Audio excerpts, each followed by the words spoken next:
లోకంలో ఆడపిల్లకి సంతానం కలగడానికి యోగ్యమైన శృంగార కేళి ఎప్పుడు అర్హత కలుగుతుంది అంటే, పెద్దలైనటువంటి వారు ఆమె ఏ పురుషుని పక్కన కూర్చోవాలో విచారణ చెయ్యాలి. ఆమె ఈయన పక్కకి చేరవచ్చు అని నిర్ణయం చెయ్యవలసిన వాళ్ళు పెద్దలు. వాళ్ళ నిర్ణయం లేకుండా చేరిపోతే ఖచ్చితంగా అది జీవితంలో ఇడుగులు చూపించి తీరుతుంది, కష్టాలిచ్చి తీరుతుంది. అది కాబట్టి నా తండ్రి, నా తల్లి, నా పెద్దలు నిర్ణయం చేసిన తరువాత నేను ఒక పురుషుని పక్కకి చేరి అతనితో అప్పుడు శృంగారకేళి జరపాలి. అది ధర్మశాస్త్రం. దానిలో ఒక బిడ్డల్ని కనాలి తప్ప నా తల్లి, నా తండ్రి, నా బంధువులు నిర్ణయించకుండానే నేనే స్వతంత్రంగా నిన్ను పిలిచి సంతానం కన్నామంటే నేను పతిగా పొందినట్టు. అప్పుడు దాని ఎందుకు శృంగారకేళి అంతర్భాగం అయిపోయింది. అప్పుడు నేను ఇంకొకరికి ఎలా భార్యనవుతాను? నా కన్యాత్వం పోయిందిగా, నేను కన్యని కాను. కన్యని కాని దానిని వేరొక పురుషుణ్ణి చేపడితే ఆయన్ని మోసం చేసినట్టు. ధర్మాత్ముడైతే పసిగట్టేస్తాడు, తన తపోబలం చేత శపిస్తాడు. పైగా అసలు నాకు చెల్లదు, ఇక కులవదు. కాబట్టి లోకంలో నేను వివాహపూర్వ శృంగారానికి పాల్పడినట్టు. ఈ దేశంలో పలికి మారిన వాళ్ళు దాన్ని సమర్థించచ్చేమో, కానీ ఈ దేశంలో శాస్త్రాలు ఖండించి చెప్పే వివాహపూర్వ శృంగారము అత్యంత ప్రమాదం. ఎవరికి అంటే ఆడపిల్లకే, మగపిల్లవాడికి కాదు. ఎందుకో తెలుసా? వాడు ఒడ్డున పడిపోతాడు, వాడు వెళ్ళిపోతాడు, వాడి శూన్యం పోయింది.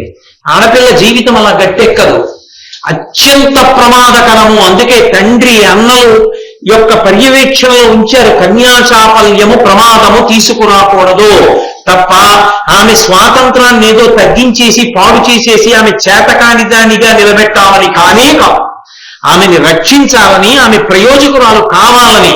ఒక్కసారి భర్త అధీనంలోకి వెళ్ళిపోయిన తర్వాత కన్నెత్తి చూసేవాడు ఉండడు ఆమె ఇల్లాలైపోయాక.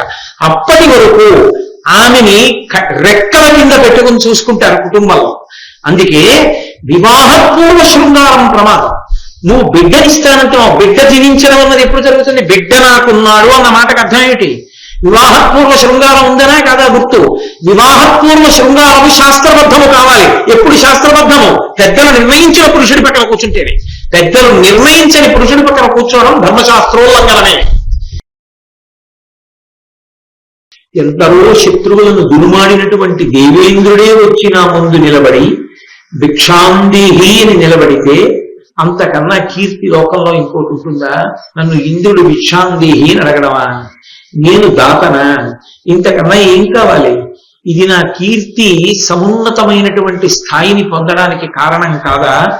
అందుకని నిజంగా ఇంద్రుడే వచ్చి అడిగితే బ్రాహ్మణ రూపంలో నేను ఒక్క మాట మాట్లాడను, తీసి ఇచ్చేస్తాను. ఎందుచేత అంటే అడిగితే ఇచ్చేయడమే నా వ్రతం. నాకు కావలసింది కీర్తి ఒక్కటే. శరీరములు శాశ్వతములు కావు. ఎంత కష్టపడినా శరీరాలు ఉండవు, వెళ్ళిపోతాయి. శాశ్వతమైనది ఏదైనా ఉంటే ఆ శరీరముతో చేసిన పనుల వలన ఏర్పడేటటువంటి కీర్తి. నేను కీర్తి ఎందు అనురక్తుడను, నాకు కీర్తి కావాలి. అందుకని నేను ఆ కీర్తి కొరకు ఇవి దానం చేస్తాను. ఈ మాటలు ఎంతవరకు హేతుబద్ధములు అన్నది కొంచెం జాగ్రత్తగా ఆలోచించవలసినటువంటి అవసరం ఉంది. కర్ణుడు నిజంగా కీర్తి కొరకే ఉండే పనులు చేసేవాడైతే ఇంతక పూర్వమే ఆయన ఎంతో అపకీర్తిని మూట కట్టుకున్నవాడు. అక్కర్లేని విషయాలకి దుర్యోధనుడిని ఎన్నో మాటలు రెచ్చగొట్టాడు. కర్ణుడి జీవితంలో మాయని మత్స ద్రౌపదీదేవి విషయంలో సభాపర్వంలో ఆయన మాట్లాడినటువంటి మాటలు. నువ్వు బంధకివి, ఒక్క భర్తకి భార్యవి కావు, 5 భర్తలకి భార్యవి కనుక నీ బట్టలు సభామంటపంలో ఊడదీసేసినా దోషం లేదు అని పలికినవాడు. ఆ ద్రౌపదీదేవి యొక్క పాతివ్రత్య ప్రభావం చేతనే అనంత వస్త్ర సంపద శ్రీకృష్ణ పరమాత్మ చేత ఇవ్వబడినప్పటికీ ఆమె పాతివ్రత్య శక్తి తెలుసుకోలేక నువ్వు జూదమాడి ఓడిపోయినటువంటి భర్తని ఎంచుకొని దుర్యోధనుడిని రెచ్చగొట్టి దుర్యోధనుడు నిండు సభలో తన బట్ట తొడ మీదది పైకి తీసి తొడ చరిచి ద్రౌపదీదేవిని వచ్చి కూర్చొమ్మనేటట్టుగా ఆయన దుర్యోధనుడి బుద్ధి ప్రచోదనం చేసినటువంటి పరమ దుర్మార్గుడు కర్ణుడి. అయినప్పుడు నిజంగా కీర్తి యందు అనురక్తి కలిగిన వాడైతే అప్పుడు ఈ బుద్ధి గడ్డిదిందా? అప్పుడు ఎందుకు ప్రవర్తించినట్టిలా? కీర్తి యందు నిజంగా అనురక్తి కలిగిన వాడు కాడు.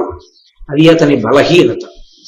అప్పటికి అలా అంటూ ఉంటాడు తప్ప నిజంగా ఒక సిద్ధాంతానికి కట్టుబడిన వ్యక్తిగా మహాభారతంలో కర్ణుడిని చెప్పడం చాలా కష్టం. కర్ణుడి నేటి వెంట వచ్చినటువంటి ఈ మాటలన్నీ యథార్థములే అని చెప్పడానికి గతంలో జరిగినటువంటి సభాపర్వం ఆయన యొక్క శీలాన్ని అలా ధృవీకరించట్లేదు. ధృవీకరించినప్పుడు కర్ణుడు మాట్లాడుతున్న మాటలు సత్యములని చెప్పడం కష్టం. నిజంగా కర్ణుడు అటువంటి వ్రతం ఉన్నవాడైతే భగవంతుడు కూడా అతన్ని చెరచడానికి చాలా వెనకాడతాడు. ఆయన శీలమునందున్నటువంటి దోషమే ఆయన భ్రష్టత్వమునకు కారణమైంది. కాబట్టి నాకు ఆ కీర్తి ఎందు అనురక్తి. కీర్తి విడువజాల, కీర్తితో మెలగంగా చావు వచ్చేనేమి చత్తు, కానీ జగమలోన నెల్ల సరికంటే చావు మేలనగబరదు మాట ఎనగ వినవే. కీర్తి కోసం అవసరమైతే శరీరాన్ని విడిచిపెట్టేస్తారు, చనిపోతారు తప్ప అపకీర్తిని మాత్రం ఏ కారణానికి తెచ్చుకోరు. ఎందుచేత జగములోన నెల్ల సరి కంటే చావు మేలు, అపకీర్తి తెచ్చుకోవడం కంటే చచ్చిపోవడమే మేలు అన్నాడు. ఇది నిజమైతే దుర్యోధనుడిని ఘోషయాత్రకు ఎందుకు రెచ్చగొట్టాడు? ఇది నిజమైతే ఘోషయాత్రలో బుద్ధి తెచ్చుకున్నటువంటి దుర్యోధనుణ్ణి పాండవులు నీ దాసులు నిన్ను రక్షించడం వాళ్ళ కర్తవ్యం అని మెట్ట వేదాంతం ఎందుకు మాట్లాడాడు? వాళ్ళు దాసులు కారని తెలిసి ఆ మాటను ఎందుకు ప్రయోగించాడు? అప్పటికే అతను కట్టుకోవలసినంత అపకీర్తిని మూట కట్టుకున్నాడు. ఇంక కొత్తగా కట్టుకోవడానికి ఏం లేదు. ఇప్పుడు మాట్లాడితే అది చెల్లుబాటు కాదు. చారిత్రం ప్రధానం. ఒక వ్యక్తి ఒక మాట అంటే అలా అనడానికి అర్హత దేని నుండి వస్తుంది అంటే గతములో అతని యొక్క ప్రవర్తన వలన వస్తుంది. గతంలో నడవడి అలా లేకుండా ఇప్పుడు ఏదో ఒక మాట అంటే లోకం దాన్ని హర్షించదు. అలా అనడానికి ఆయనకి అధికారం ఉన్నదా, అలా అనడానికి అర్హత కలిగిన వాడేనా అన్నది విచారణ చేస్తుంది. చేసినప్పుడు ఏది ప్రధానం అంటే చారిత్రమే ప్రధానం. ఆయనకి ఎన్ని తెలిసన్నది చూడరు, ఆయన ఎలా ప్రవర్తిస్తాడన్నది చూస్తారు. ఆయన అలా ప్రవర్తించి ఉండి ఉండకపోతే గతంలో ఇప్పుడు ఆయనకి ఆ మాట చెప్పే అధికారం ఉండదు. నాకు కీర్తి యందు అనురక్తి తప్ప, కీర్తి కోసం శరీరం వదిలేస్తాను తప్ప అపకీర్తిని సంపాదించుకోవడానికి మాత్రం నేను ఇష్టపడను. ఇంత పెద్ద మాట వాడడానికి కర్ణుడికి అధికారం ఉంది అని సభాపర్వం నిరూపణం చెయ్యట్లేదు. ప్రాణమే పోయినా ఎంత అవమానమే జరిగినా భరిస్తాడు తప్ప ధర్మాన్ని సత్యాన్ని విడిచిపెట్టని వాడు ధర్మరాజు గారు. ప్రతి సందర్భంలోనూ అది నిరూపణం అవుతుంది. ఈ మాట అనడానికి అధికారం ధర్మరాజు గారికి ఉందేమో కానీ కర్ణుడికి ఉంది అని చెప్పడానికి లేదు అని చెప్పడానికి నేను నా స్వతంత్రంగా నా బుద్ధిని ఉపయోగించి నేను మాట్లాడటం లేదు. గతంలో జరిగిన ఆది పర్వాన్ని సభాపర్వాన్ని దృష్టిలో పెట్టుకుని విచారణ చేసినప్పుడు కర్ణుడు ఈ మాటలు వాడడానికి అధికారి కాడు అన్నది సుస్పష్టం. కాబట్టి సరికంటే చావు మేలనగ బరగు మాట అనగ వినవే. ఓ పాపము లేనివాడా సూర్య భగవానుడా, నువ్వా హితోక్తి విన్నదే కదూ. కీర్తియ ఇచ్చు పుణ్యగతి, కీర్తియ కల్యుబోలు బ్రోచు, సత్కీర్తియ ఆయువు సిరియు, కీర్తి విహీనుడు చూశవంబు, దుష్కీర్తను ఎల్ల చేటులను గిట్టి హరించుననండే, తొల్లి భక్తార్తి హరుండు నా బరగు అంబుజసూటి జగద్దికంబుగన్. ఓ సూర్యనారాయణ భగవానుడా, నీకు తెలుసు కదా, ఈ లోకములను సృజించినప్పుడు చతుర్ముఖ బ్రహ్మగారు ఒక మాట చెప్పాడు. కీర్తి ఇచ్చు పుణ్యగతి. ఒక మనిషి పుణ్యగతి ఎందు అంటే పుణ్యము ఏ మార్గాన్ని చిట్ట చివర చూపిస్తుందో చేరుకోవడానికి, చేరుకోవలసినటువంటి లక్ష్యాన్ని చేరడానికి పుణ్యము ఏ మార్గాన్ని ఇస్తుందో ఆ మార్గమునందు వెళుతున్నాడనడానికి గుర్తు ఆయన కీర్తి. ఆయన సంపాదించుకున్న కీర్తి ఆయన పుణ్యమునకు కొలబద్ద. ఆయన పేరు చెప్తే ఎంతమంది నమస్కరిస్తారో, ఎంతమంది ఆయన చాటున కూడా ఆయన్ని శ్లాఘిస్తారన్న దాన్ని బట్టి ఆయన ఎంత పుణ్య చరిత్ర కలిగిన వాడన్నది తెలుస్తుంది. ఈ మాటలు బ్రహ్మగారు అన్నాడు అని కర్ణుడు చెప్తున్నాడు. కీర్తియ తల్లియుగోలే బ్రోచు. తల్లి ఎలా రక్షిస్తుందో అలా రక్షిస్తుంది కీర్తి. ఎందుకని? కీర్తి వచ్చింది అంటే కారణం ధర్మం. ఆ ధర్మానికి లక్షణం ఏమిటంటే రక్షణ చేస్తుంది. ధర్మము అన్న మాటని మీరు చాలా సామాన్య స్థాయిలో అర్థం చేసుకోకూడదు. చాలా మంది ధర్మం చేశాడండి అంటారు. ధర్మం చేశాడండి అంటే వాళ్ళ ఉద్దేశం ఏంటంటే దానం చేయడం, ఏదో ఓ బట్టల జత ఇవ్వడం, లేకపోతే ఏదో కొద్దిగా అన్నదానం చేయడం, లేకపోతే ఏదో కొంత ద్రవ్యం ఇవ్వడం. బాబు ధర్మం చేయండి అంటుంటారు. అది ధర్మము అని పూర్తిగా చెప్పడానికి కుదరదు. ధర్మమునందు అంతర్భాగమైన దానం. ధర్మము అన్న మాటకు అర్థం ఏంటంటే వేదము ఎలా బ్రతకమని చెప్పిందో అలా బ్రతికితే ధర్మాన్ని పట్టుకున్నాడంట. ధర్మానుష్ఠానం చేశాడు అని ఎప్పుడంటారంటే వేదము ఎలా బ్రతకాలని చెప్తోందో అలా బ్రతికిన వాడు ఎవరున్నాడో వాడు ధర్మానుష్ఠాన తత్పరుడు. ఇప్పుడు ఆ ధర్మం ఏం చేస్తుందంటే తన యొక్క నడవడి, తన యొక్క ధర్మమే తనకి రక్షణ కవచమై నిలబడి ఉంటుంది. ఇంకొకటి అక్కర్లేదు ఆయనకి రక్షణ. ఆయన ధర్మమే ఆయనకి రక్షణ కవచం. అది ఎప్పుడెప్పుడు ప్రమాదము పొడసూపినా ఆ ధర్మమే ఆయన్ని కాపాడుకుంటూ ఉంటుంది. ఇప్పుడు ఈ ఘట్టం జరగడానికి కారణం కూడా ధర్మరాజు గారి ధర్మమే. పోవడానికి కవచకుండాల కారణం కూడా కర్ణుడి యొక్క అధర్మం. కాబట్టి ఇవి చెప్తున్నాడు కానీ నిజానికి పట్టుకున్నవాడు ధర్మరాజు, చెబుతున్నవాడు కర్ణుడు. అది చిత్రం. కాబట్టి తెలిసి ఉండడం ధర్మం కాదు, అనుష్ఠించడం ధర్మం. నాకు చాలా తెలుసండి ధర్మం కాదు. నీకు తెలిసిన దాంట్లో నువ్వు ఎన్ని అనుష్ఠిస్తావో అదే ధర్మం. అసలు ఆ ధర్మము అన్న మాట పక్కన పెట్టేసినప్పుడు ఇక ఎన్ని విన్నా, ఎన్ని విని చెప్పిన వాడికి ఎన్ని కితాబులు ఇచ్చినా ఆ జీవితాలు ఎక్కడ బయలుదేరాయో అక్కడే ఉంటాయి. దానికి ఏమి పురోగతి ఏమీ ఉండదు. విన్నదానికి సార్థకత ఎప్పుడంటే అందులో ఒక్క మాట నువ్వేమైనా అనుష్ఠిస్తున్నావా, ఒక్క మాట నీ అనుష్ఠానానికి పనికిరాదు. కానీ సభలకెళ్ళి వింటము, ఎవరినో పొగడము అవసరం. నీ కితాబుల కోసం ఎవరూ ప్రవచనాలు చేయట్లేదు. ప్రవచనం దీనికి అంటే అనుష్ఠానం కొరకు, తెలుసుకుని అనుష్ఠించుట కొరకు, అంతే. కాబట్టి చాలా బాగా చెప్పారండి అని ప్రవచనానికి కితాబులు ఇవ్వకూడదు. ఎందుకు ఇవ్వకూడదు అంటే ఒక్కటే కాదు, అది కితాబులు కోరుకునే కళా ప్రదర్శనలు కావు. ఒక నృత్య ప్రదర్శన ఉందనుకోండి, చాలా బాగా చేశారండి అనొచ్చు. ఒకళ్ళు పాట పాడారనుకోండి, చాలా అద్భుతంగా పాడారండి అనొచ్చు. ఒక ప్రవచనం చేశారనుకోండి, నా జీవితం మారిందండి అన్ననాడు ప్రవచనం చేసిన వాడికి సంతోషం తప్ప మీరు చాలా బాగా చెప్పారండి అంటే అది ఒక కళా ప్రదర్శనం కింద చేద్దామని ఆయన రాలేదు. 10 మంది బాగుపడాలని చెప్తాడు ప్రవచనం చేసేవాడు. అది ప్రకృష్ట వచనం. అందుకే ఆయన బాగా చెప్తాడు అంటే వీళ్ళకి బాగా తెలియలేదు అని అర్థం. కాబట్టి ఇంకొకడికి కితాబులు ఇవ్వడానికి ప్రవచనములు కావు ఎవరివైనా కూడా.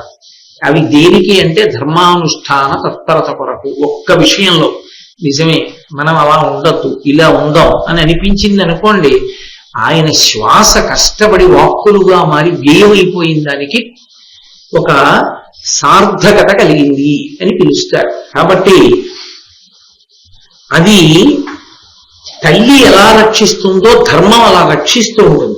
తల్లికి పని ఏమిటి? ఎప్పుడూ రక్షించడం. తల్లికి ఇంకొక పని ఉండదు. తల్లి అంటే బిడ్డల రక్షణ. ఆ రక్షణ యందు ఎంత దూరం ఉంటుందంటే అవసరమైతే ఆమె శరీరాన్ని విడిచిపెట్టేయడానికి కూడా సిద్ధపడుతుంది. విడిచిపెట్టేసైనా బిడ్డల్ని రక్షిస్తుంది. అందుకే లోకంలో ఇంకా ఎవరి నోటి వెంట రాదు, ఒక్క అమ్మ నోటి వెంటే వస్తుంది ఒక మాట, నా ఆయుర్దాయం కూడా పోసేసుకుని నువ్వు బతుకు నాన్న అంటుంది. అది తండ్రి కూడా అండ మాట, ఒక్క తల్లి అంటుంది. అందుకే తల్లి మారు పేరు రక్షణ. సౌందర్యము మారు పేరు రక్షణ. సౌందర్య లహరి అమ్మ యొక్క అనుగ్రహం. సౌందర్యము అంటే బాహ్యంలో అందం కాదు, సౌందర్యం అంటే అమ్మ. అందుకే సౌందర్య లహరి అంటే అమ్మ యొక్క వైభవం, అమ్మ గొప్పతనం. కాబట్టి అమ్మ ఎలా రక్షిస్తుందో కీర్తి అలా రక్షిస్తుంది. కీర్తి రక్షిస్తుంది అన్న మాటకు అర్థం ఏంటంటే ధర్మము వలన అని. ధర్మానుష్ఠాన తత్పరుడికి కదా కీర్తి ఉంటుంది. అందుకని ఆ కీర్తి రక్షిస్తుంది. అలాగే సత్కీర్తియ ఆయువును సిరియు. అసలు మనిషి ఆయుర్దాయం అంతా ఎక్కడ ఉంటుంది అంటే ఆ ధర్మమునందు, ఆ కీర్తి ఎందు ఉంటుంది. ఎందుకని ఇది చూడండి, లోకంలో ఒక మాట ఉంటుంది, ఆయన వలన లోకానికి ఓ ప్రయోజనం ఉందనుకోండి, ఎక్కడో ఏదో గుడికెడతారు. సాధారణంగా లోకంలో ఎవరైనా గుడికెడితే వాళ్ళ కుటుంబం కోసమే నమస్కారం చేస్తారు. మహాపురుషులైన వారు సమాజోద్ధరణ కొరకు కంకణం కట్టుకున్న వాళ్ళ కోసం ఎవరు ఎక్కడికి వెళ్ళినా ఓ నమస్కారం చేస్తుంటారు. ఎవరు ఎక్కడ ఏం చేస్తున్నా వాళ్ళ గురించి ఓ నమస్కారం చేస్తుంటారు. అందులో ఆశ్చర్యం ఏంటంటే దేవాలయాలు దాన్ని పూనికగా తీసుకుంటాయి. దేవాలయాల్లో జరిగేటటువంటి అర్చనల్లో అటువంటి మహాత్ముల పేర్లు చేర్చి పూజ చేస్తాయి. ఎందుకని అంటే ధర్మము వారి వలన నిలబడుతుంది. అందుకని వారు ఆయువుతో ఉండాలి, వారికి ప్రమాదం రాకూడదు, వారు జీవించి ఉండాలి, వారు బ్రతకాలని అయ్యా మీ పేరు మీద కూడా పూజ చేయించామండి అంటారు. అయ్యా ఇదిగో ప్రసాదం తెచ్చాం తీసుకోండి అంటారు. అయ్యా కుంకం తెచ్చాం పెట్టుకోండి అంటారు. ఎందుకు? భగవద్ అనుగ్రహం ఆయనకి కట్టబెడితే ఆయన 10 కాలాలు బతికితే ఆయన వలన 10 మంది మారి తమ జీవితాలు సుసంపన్నం చేసుకుంటారు. అందుకని భగవద్ అనుగ్రహాన్ని కట్టబెడతారు. కీర్తి ఆయువు అన్న మాటకు అర్థం కేవలము కీర్తి కాదు, ధర్మానుష్ఠానం. కాబట్టి కీర్తి సిరి, కీర్తి ఆయువు, కీర్తియే ధనము. కాబట్టి ఆ కీర్తి లేనివాడు శవంతో సమానం. కీర్తి లేకపోవడము అన్న మాటకు అర్థం ఏంటంటే అపకీర్తి కలిగి ఉండడం. ఏ కీర్తి లేదంటే అపకీర్తిని కలిగి ఉన్నాడని గుర్తు. అపకీర్తి కలిగిన వాడిని చూస్తే భయపడతారు, కీర్తి కలిగిన వాడిని చూస్తే ఆదరిస్తారు. ఆయన పక్కన లేకపోయినా ఆయన కోసం పూజ చేయిస్తారు. అపకీర్తి ఉన్నవాడు చూస్తే ఎప్పుడు పోతాడు రా బాబు, ఇలా లోకాన్ని పాడు చేసేస్తున్నాడంటే. కాబట్టి అపకీర్తి ఉన్నవాడు శవంతో సమానం. దుష్కీర్తను ఎల్ల చేటులను గిట్టి హరించు అనండే ఆ దుష్కీర్తి, అపకీర్తి అన్ని రకాలుగానూ పాడు చేస్తుంది అని మొట్టమొదట ఈ సృష్టి చేసినప్పుడు మహానుభావుడు అంబుజసూతి ఆ చతుర్ముఖ బ్రహ్మగారు చెప్పలేదు. కాబట్టి సృష్టికర్త పితామహుడైనటువంటి బ్రహ్మగారు చెప్పారు కదా, ఆ మాట వినలేదా సూర్యనారాయణ భగవానుడా నువ్వు? కాబట్టి కీర్తి యందు అనురక్తి ఉండద్దు, కాబట్టి నేను బ్రాహ్మణులు వచ్చి అడిగితే దానం చేసేస్తాను తప్ప అలా దానం చేసేస్తే నీ శరీరం పడిపోతుందా అంటే నేనేం భయపడను, పడిపోతే పడిపోయి. కీర్తి కోరుకోకుండా కీర్తి రావడం కన్నా కీర్తిని వదిలిపెట్టి శరీరంతో ఉండడాన్ని నేను కోరుకోను. అందుకని కీర్తి లేకపోయినా నాకు పర్వాలేదు, నా శరీరం పడిపోయినా నేను ఒప్పుకుంటాను, అందుకే ఇచ్చేస్తాను అంటూ నాకు కొన్ని ప్రతిజ్ఞలు ఉన్నాయి. నేను జీవించి ఉన్నంత కాలం ఆ ప్రతిజ్ఞల్ని పరిపాలన చేస్తాను. ఆ ప్రతిజ్ఞని పరిపాలించలేనప్పుడు నా జీవితానికి అర్థం లేదు. అవి ఏమిటి అంటే విప్రులు కడు నద్ది వేడిన కలిమిలో చెంబు చేయక ఇచ్చుటొకటి, బలితంబు పగతుర పరిమార్చుటొక్కటి, దండియై అని చొచ్చుటొంటెదొకటి, శరణాగతుని ఎట్టి శత్రువునైనను కరుణించి చంపక కాచుటొకటి, భామిని ద్విజ వృద్ధ బాలాతురలకైన ఆపద చెచ్చర బాపుటొకటి, అనగ విని వ్రతంబులై చెల్లునాకు ఇందొకటి తప్పినేని వికల కీర్తినబులు కాన ఇత్తు నకిలంబు నిరుగమా ఖండలనకు కవచ కుండలములు. కర్ణుడు అన్నాడు, నాకున్న ప్రతిజ్ఞలు చెప్తాను విను. భగవన్ తండ్రి అని తెలియదు సూర్యనారాయణుడు. హే భగవన్, విప్రులు పడునద్ది వేడిన కలిమిలో బొచ్చెంబు చేయక ఇచ్చుటొకటి. నా మొట్టమొదటి ప్రతిజ్ఞ ఏమిటంటే బ్రాహ్మణుడైన వాడు వచ్చి భిక్షాందేహి అని నా గుమ్మం ముందు నిలబడితే నా ఐశ్వర్యానికి తగ్గకుండా ఇచ్చేస్తాను, ఏదైనా సరే ఇస్తాను. అలాగే బలితంపు పగతుర పరిమార్చుటొక్కటి, దండియని చచ్చుటొండెడొకటి. చాలా బలిష్టమైనటువంటి వీరులతో యుద్ధం చెయ్యవలసి వచ్చినప్పుడు విజృంభించినటువంటి ఉత్సాహంతో యుద్ధం చేసి అవతల వారిని మట్టు పెట్టేస్తాను. అలా మట్టు పెట్టలేకపోతే అవతల వారి చేతిలో నా ప్రాణం వదిలేస్తాను తప్ప యుద్ధ భూమిలోంచి మాత్రం వెనక్కి తిరిగి వెళ్ళిపోను, పారిపోను. ఇవన్నీ ఆయనకి చెప్పడానికి అధికారం ఉందో లేదో మీరే చెప్పేయచ్చు, నేను చెప్పక్కర్లేదు. ఘోషయాత్రలో ఏం చేశాడు? చిత్రసేనుడు వస్తే ఎక్కడికి పారిపోయాడు? మరి యుద్ధంలో చాలా బలమైన వీరుడు వస్తే చంపనన్నా చంపుతాను, ఆయన చేతిలో చచ్చన్నా పోతానన్న మాట ఎలా చెల్లింది? అలాగే శరణాగతుని ఎట్టి శత్రువునైనను కరుణించి చంపక కాచుటొకటి. శరణాగతి చేస్తే వచ్చి రక్షించమని అడిగితే ఎంత ప్రబల శత్రువునైనా సరే కాపాడతాను. అభిమన్యుడి విషయంలో ఒక్క పిల్లాన్ని చేసేలా చంపాడు, శరణాగతి చేయలేదనుకోండి. కానీ భామిని ద్విజ వృద్ధ బాలాతురులకైన ఆపద చెచ్చెర బాపుటొకటి. ఇంతకన్నా హాస్యాస్పదమైన మాట ఇంకోటి లేదు. భామిని స్త్రీలకు ఎప్పుడైనా ఆపద కలిగితే రక్షించి తీరుతారు. ద్రౌపదీదేవి వస్త్రాపహరణం అప్పుడు ఈ మాట ఏమైంది? కాబట్టి భామిని ద్విజ బ్రాహ్మణులకు ఆపద కలిగితే, వృద్ధ వృద్ధులకు ఎప్పుడైనా ఆపద వస్తే, బాలాపురులకైనా చిన్న చిన్న పిల్లలకి ఆపద వస్తే ఆపద చెచ్చెర మపుటొకటి, వాళ్ళకు వచ్చిన కష్టాన్ని తొలగించేస్తాను.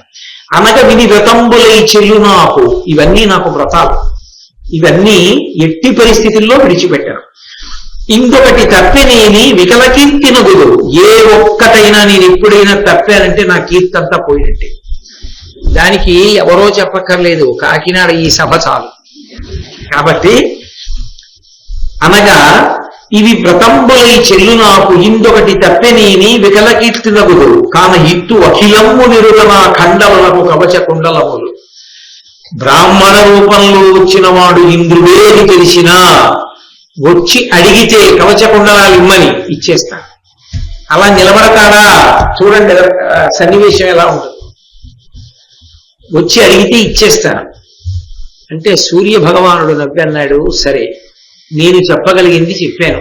కీర్తి కీర్తి కీర్తి అంటున్నావు, కీర్తి తాను చూసుకుంటే తృప్తి.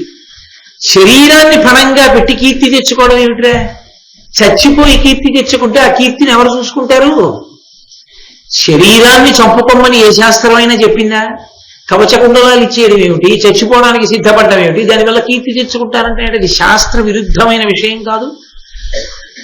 అయినా నీ పట్టుదల మీద నువ్వు ఉన్నావు, కీర్తి కొరకు ఇచ్చేస్తానంటున్నావు. సరే, నేను ఒక్క మాట చెప్తాను విను. ఇంద్రుడికి నువ్వు బ్రాహ్మణ రూపంలో వచ్చి అడిగినప్పుడు కవచకుండలాల్ని దానం చేసేద్దామనుకుంటున్న సమయంలో ఒక్క మాట అడుగు.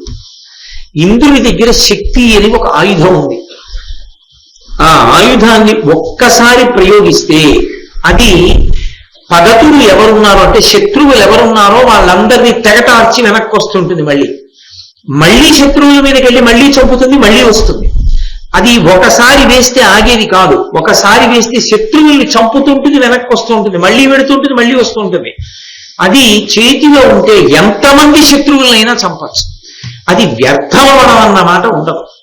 అది చేతిలో ఉంటే ఎవరికి గురిపెట్టి వేశాడో వాడు చచ్చిపోవచ్చు.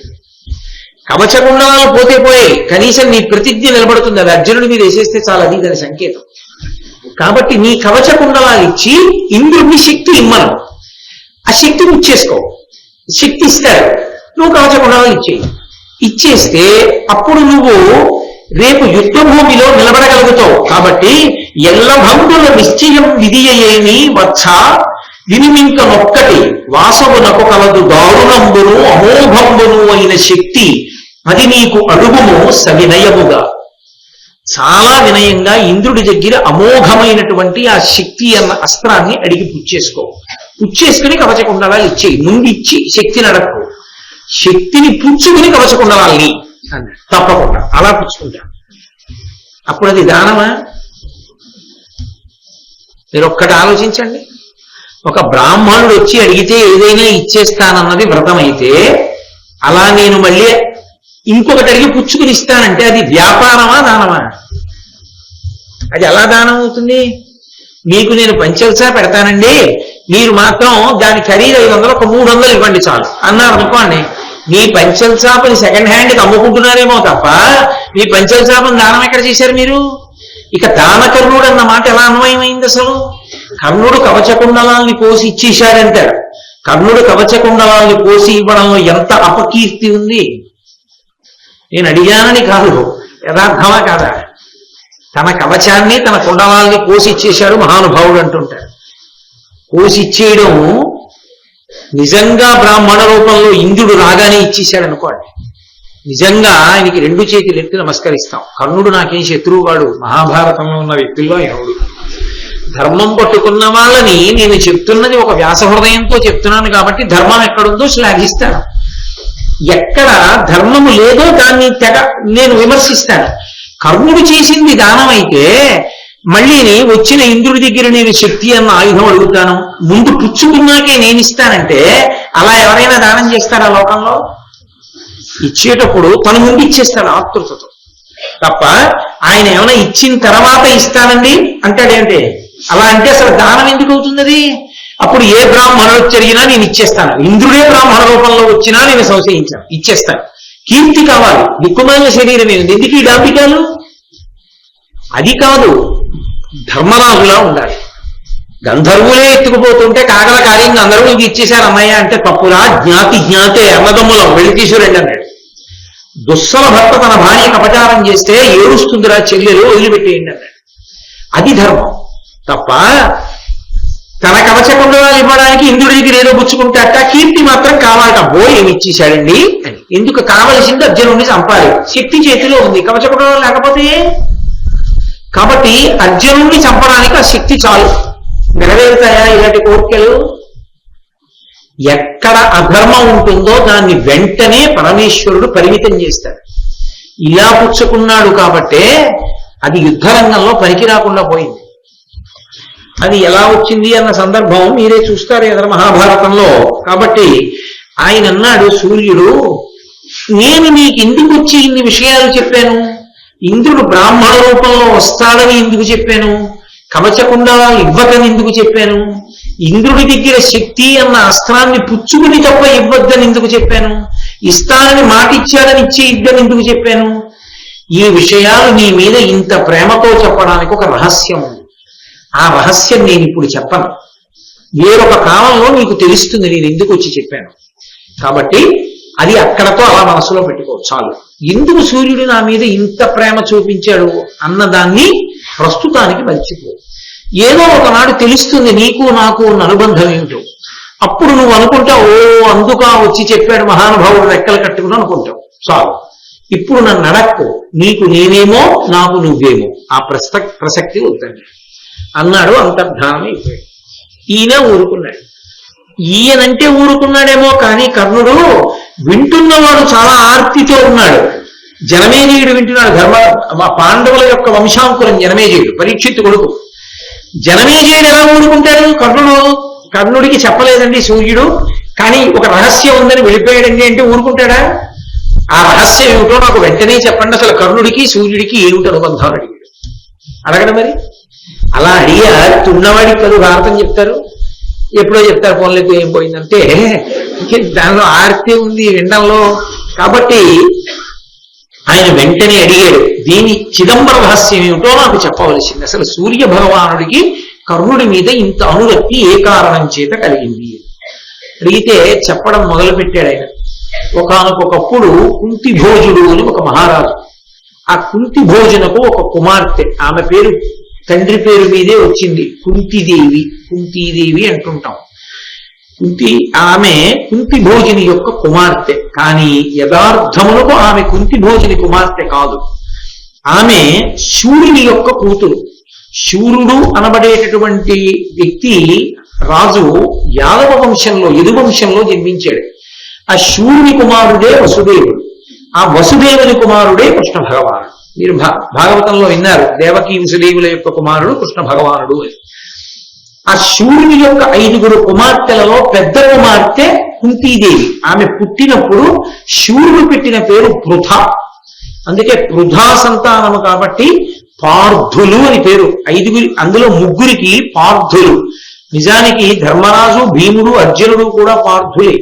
కానీ ప్రత్యేకించి ఒక్క అర్జునుడిని మాత్రం ఎక్కువగా పార్థ అని సంబోధించడం మనకి సంప్రదాయంలో అలవాటైపోయింది.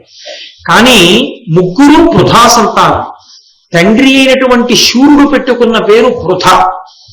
కానీ ఆ శూరుని యొక్క మేనత్త కొడుకైనటువంటి కుంతి భోజుడికి సంతానం లేని కారణం చేత, అదే సంతానం లేదని పరితపిస్తున్నాడని తన కుమార్తెలలో 5 పెద్దదైనటువంటి పృథాని ఆయనకి దత్తత ఇచ్చాడు. ఆ కుంతి భోజుడు దత్తత తీసుకున్నాడు. దత్తత తీసుకుని పిల్లని పెంచి పెద్ద చేస్తున్నాడు. ఆమె యవ్వనంలోకి ప్రవేశించింది. ఆమె యవ్వనంలోకి ప్రవేశించింది. ఆ కుంతీదేవి కృష్ణ భగవానుడికి మేనత్తవడానికి కారణం అది. ఆయనకి 5 మేనత్తలు. ఎందుచేత అంటే వసుదేవునికి 5 అక్క చెల్లెళ్ళు. ఇందులో చమత్కారం ఏమిటంటే 4 మేనత్తల యొక్క కుమారులు కృష్ణుడి యొక్క చేతిలోనే మరణించారు. శిశుపాల దంతభక్తులు ఒక మేనత్త కొడుకులు. కానీ ఒక్క మేనత్త కొడుకుల్ని మాత్రం కంటికి రెప్పలా కాపాడాడు. 4 మేనత్తల బిడ్డల్ని చంపిన వాడు ఒక మేనత్త బిడ్డల్ని ఎందుకు కాపాడాడు అంటే మిగిలిన మేనత్తల మీద కోపం కాదు, ఒక మేనత్త మీద ప్రేమ కాదు. ఎక్కడ ధర్మం ఉందో అక్కడ కృష్ణుడు ఉంటాడు. కృష్ణుడు ఉంటాడంటే భగవానుడు ఉంటాడని గుర్తు. అందుకే కృష్ణ భగవానుని అనుగ్రహం ఎక్కడ ధర్మం ఉంటుందో అక్కడ ఉంటుంది.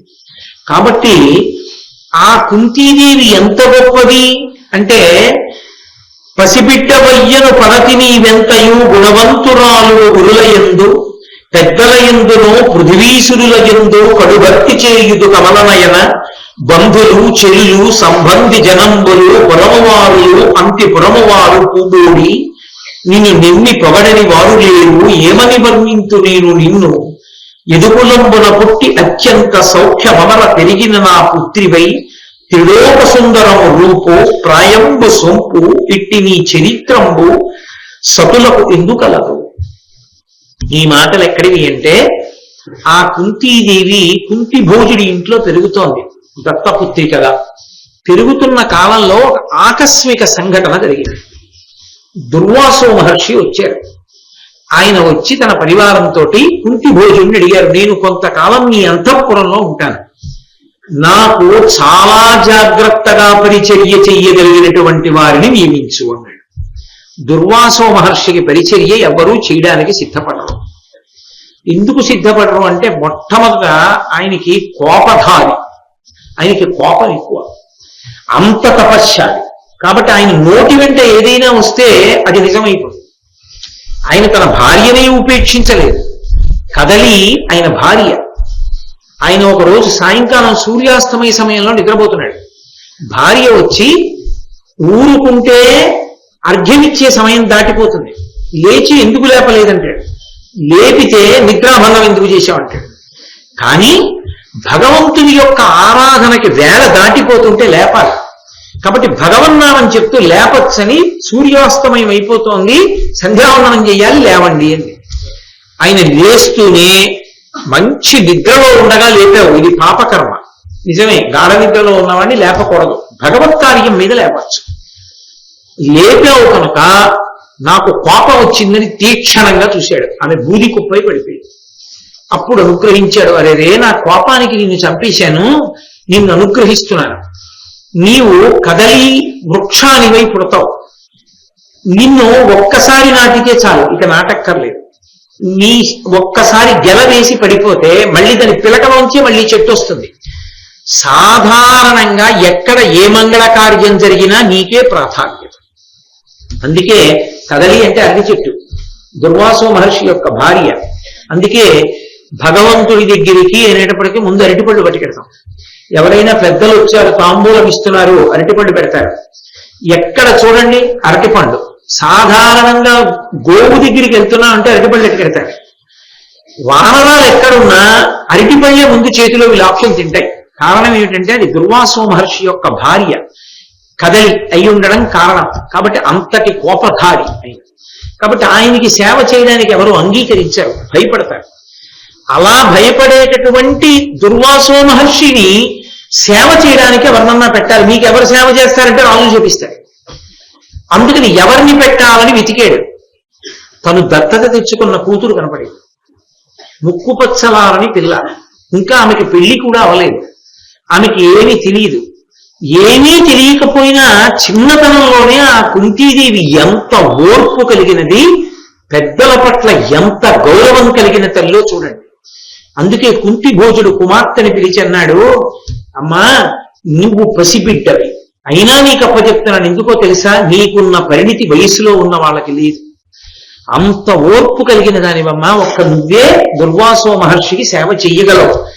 పసిబిడ్డ వయ్యును పడతి నీవెంతయు గుణవంతురాలవు గురులయందు పెద్దలయందును పృథివీసురులయందు కడిభక్తి చేయుదు కమలనయన.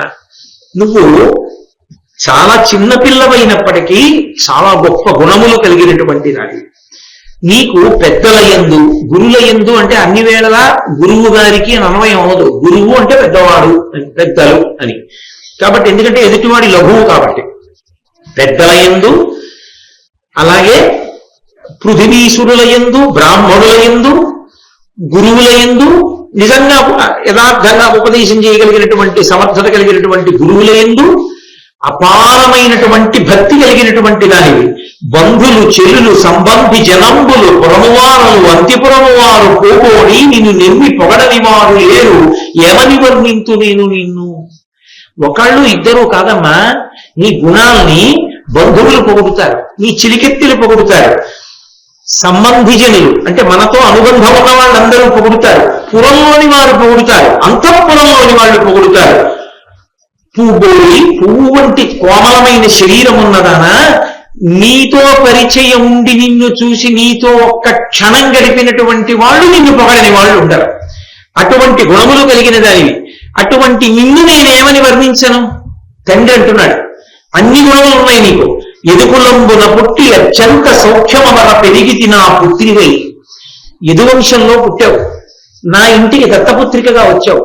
పిల్లలు లేరు కాబట్టి, ఉన్నదొక్క బిడ్డవి కాబట్టి ఎంతో అల్లార ముద్దుగా పెరిగి పెద్దదాని వెయ్యావు.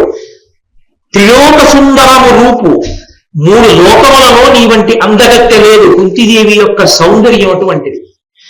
ప్రాయంబు సొంపు ఎవరంలో ఉన్నావు, ఇట్టి నీ చరిత్రంబు సతులకు ఎందుకలదు. నీలాంటి ఆడపిల్ల లోకంలో ఎక్కడైనా ఉందా? పుట్టినదాదిగా కుంతీదేవి యొక్క గుణములు అటువంటివి. కాబట్టమ్మా, నువ్వు మాత్రమే ఈ దుర్వాసో మహర్షికి సేవ చెయ్యగలవు. కాబట్టి ఆయనకి వేరుగా నేను ఒక చక్కటి సౌధాన్ని ఏర్పాటు చేశాను, తెల్లని సౌధాన్ని. అందులో కావలసినటువంటి పడకలు, ఆసనాలు, వాడుకోవడానికి కావలసినటువంటి పాత్రలు అన్నీ సిద్ధం చేశాను. అమ్మా, నువ్వు సేవించు. కోరుదు నేను విప్రగతి కొల్వగ ఎప్పుడు ఆత్మలోన, నా కోరిన కోర్కి నీడు దలకూడే నరీశ్వర. అట్లు కాక నీ కోరిన ఎట్టి విధము కోరియనొచ్చుట నాదు భాగ్య సంభారము కాదే, ఆరడము భారము నాపై పెట్టి నెమ్మది. నిజానికి ఇది సంకట స్థితి రాజుకి. దుర్వాసో మహర్షిని ఎంతకాలం ఉంటాడో అంతకాలం జాగ్రత్తగా భరించాలి.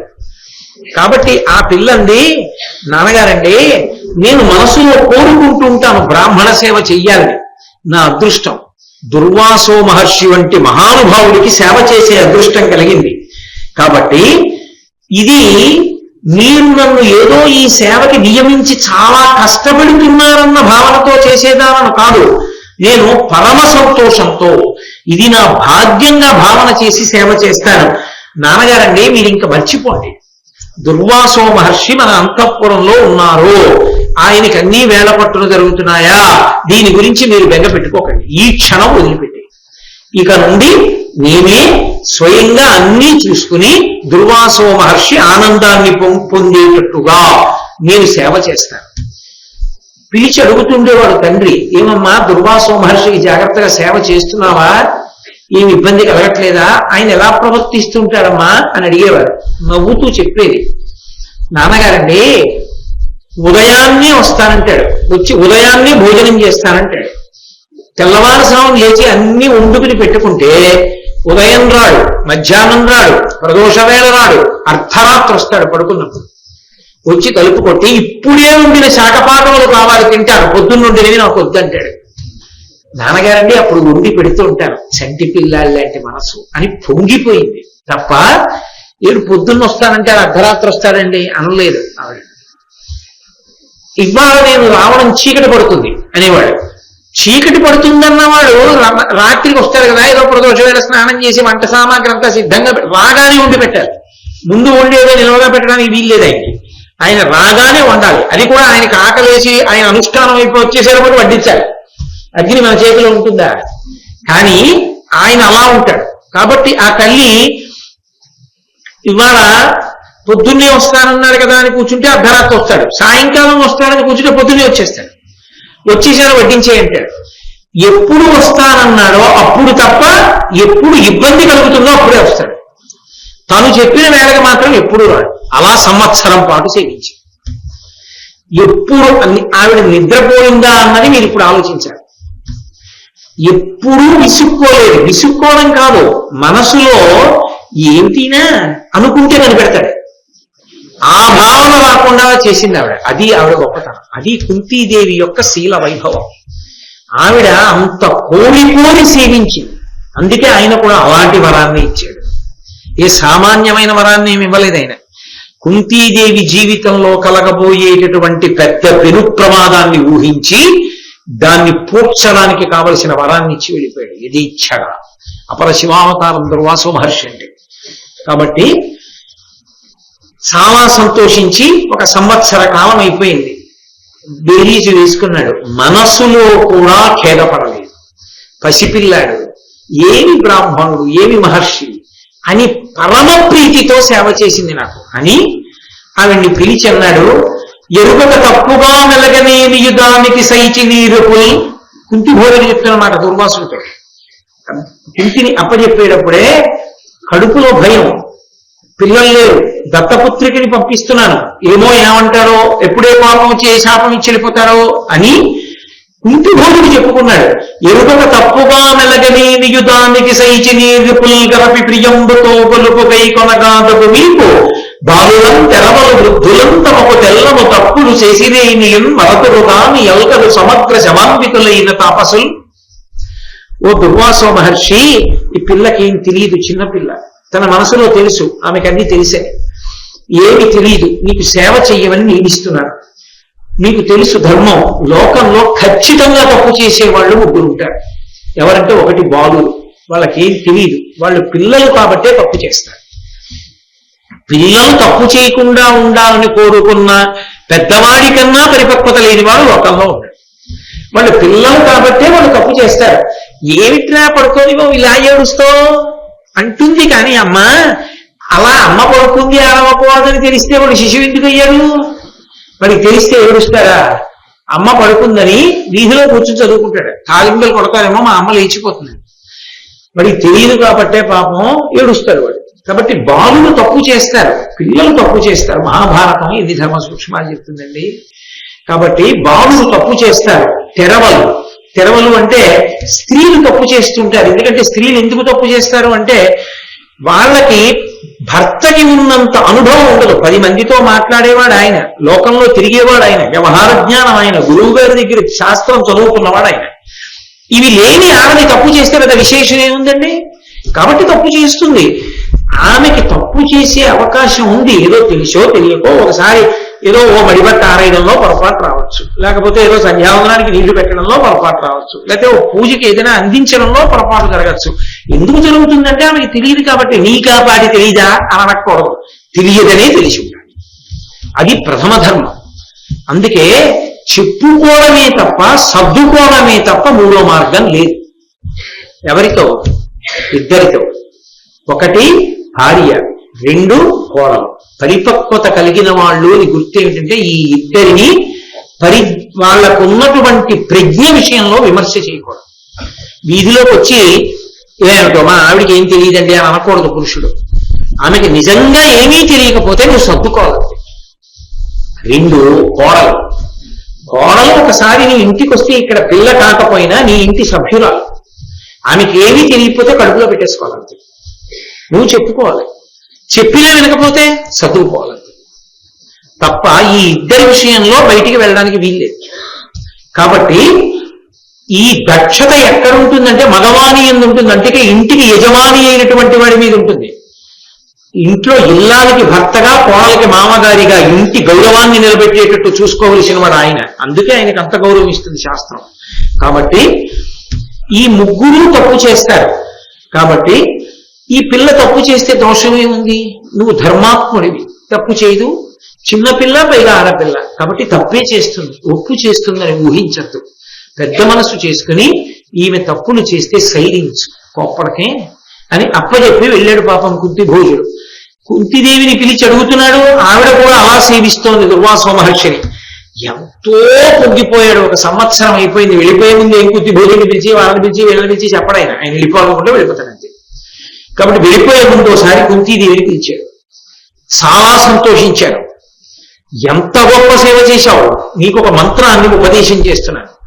నువ్వు ఈ మంత్రాన్ని ఉపాసన చేస్తే, అంటే ఉపాసన చేయడము అన్న మాటకు అర్థం ఏంటంటే మంత్రాన్ని నియమంతో, అంగన్యాస కరన్యాసాలతో మంత్రాధిష్టాన దేవతని ధ్యానం చేసి జపం చెయ్యాలి మంత్రాన్ని. తప్ప జపం చేయకుండా వదిలేయకూడదు మంత్రాన్ని. మంత్రాన్ని జపం చేయకుండా వదిలేస్తే మంత్రానికి, మంత్రాధిష్టాన దేవతకి, మంత్రాన్ని ఇచ్చిన గురువు గారికి రుణపడిపోయి పాడైపోతాడు. నీకు ఉపదేశం పుచ్చుకుంటే చేసి తీరాలి దాన్ని, లేకపోతే దోషం అవుతుంది. కాబట్టి నువ్వు ఉపాసన చేయి ఈ మంత్రాన్ని బాగా. దీని శక్తి నీలోకి ప్రవేశించిన కారణం చేత ఏమవుతుందంటే, నువ్వు ఏ వేలుపుని చూసి రా అని పిలిస్తే ఆ దేవత నీ దగ్గరికి వస్తాడు, ప్రసన్నుడవుతాడు. ప్రసన్నుడవుతాడన్న మాటకు అర్థం ఏంటంటే, నువ్వు ఏ కోరికతో పిలిచావో ఆ కోరిక తీర్చి వెళ్ళాలంతే, అలా తీర్చకుండా వెళ్ళడానికి వీల్లేదు. అంత గొప్ప వరాన్ని నీకు ఒకటి ఆక్షిస్తున్నాను, ఈ మంత్రాన్ని నీకు ఇస్తున్నాను అని అన్నాడు. ఇప్పుడు నాకు ఎందుకండి ఆ మంత్రం, నాకు ఎందుకండి దేవతలు వాళ్ళని నేను పిలవడం ఎందుకు, ఈ మంత్రాన్ని ఉపాసన చేయడం ఎందుకు, వాళ్ళు నాకు ఈ కోరిక తీర్చడం ఎందుకు అని అనాలి కుంతీదేవి. ఎందుకు అనాలో తెలుసా? ఆమె తండ్రి చేత రక్షింపబడుతోంది. ఆమెకి ఏమైనా కావాలంటే తండ్రి ఇవ్వాలి, పెళ్ళైతే భర్త ఇవ్వాలి. మధ్యలో అస్వతంత్రురాలైనటువంటి ఆడపిల్లకి మంత్రం ఎందుకు ఇప్పుడు అంటే, ఈ మంత్రం అవసరం కాబట్టే దుర్వాసో మహర్షి ఇచ్చారు.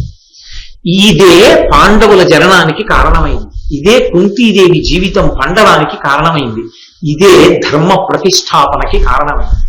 కాబట్టి దీని వెనక కారణం ఎవరంటే దుర్వాసో మహర్షి. 3 కాలములను తెలుసుకోగలిగిన వాడు. రాబో కాలంలో కుంతీదేవి జీవితానికి వచ్చేటటువంటి ఇబ్బందిని లెక్క కట్టి దానికి విరుగుడుగా మంత్రం ఇచ్చేసాడు. ఇప్పుడు ఈ మంత్రం ఇచ్చి ఆయన వెళ్ళిపోయాడు. అది ఎప్పుడు అవసరమో అప్పుడు ప్రయోగిస్తుంది, అది ఆయన ఉద్దేశం.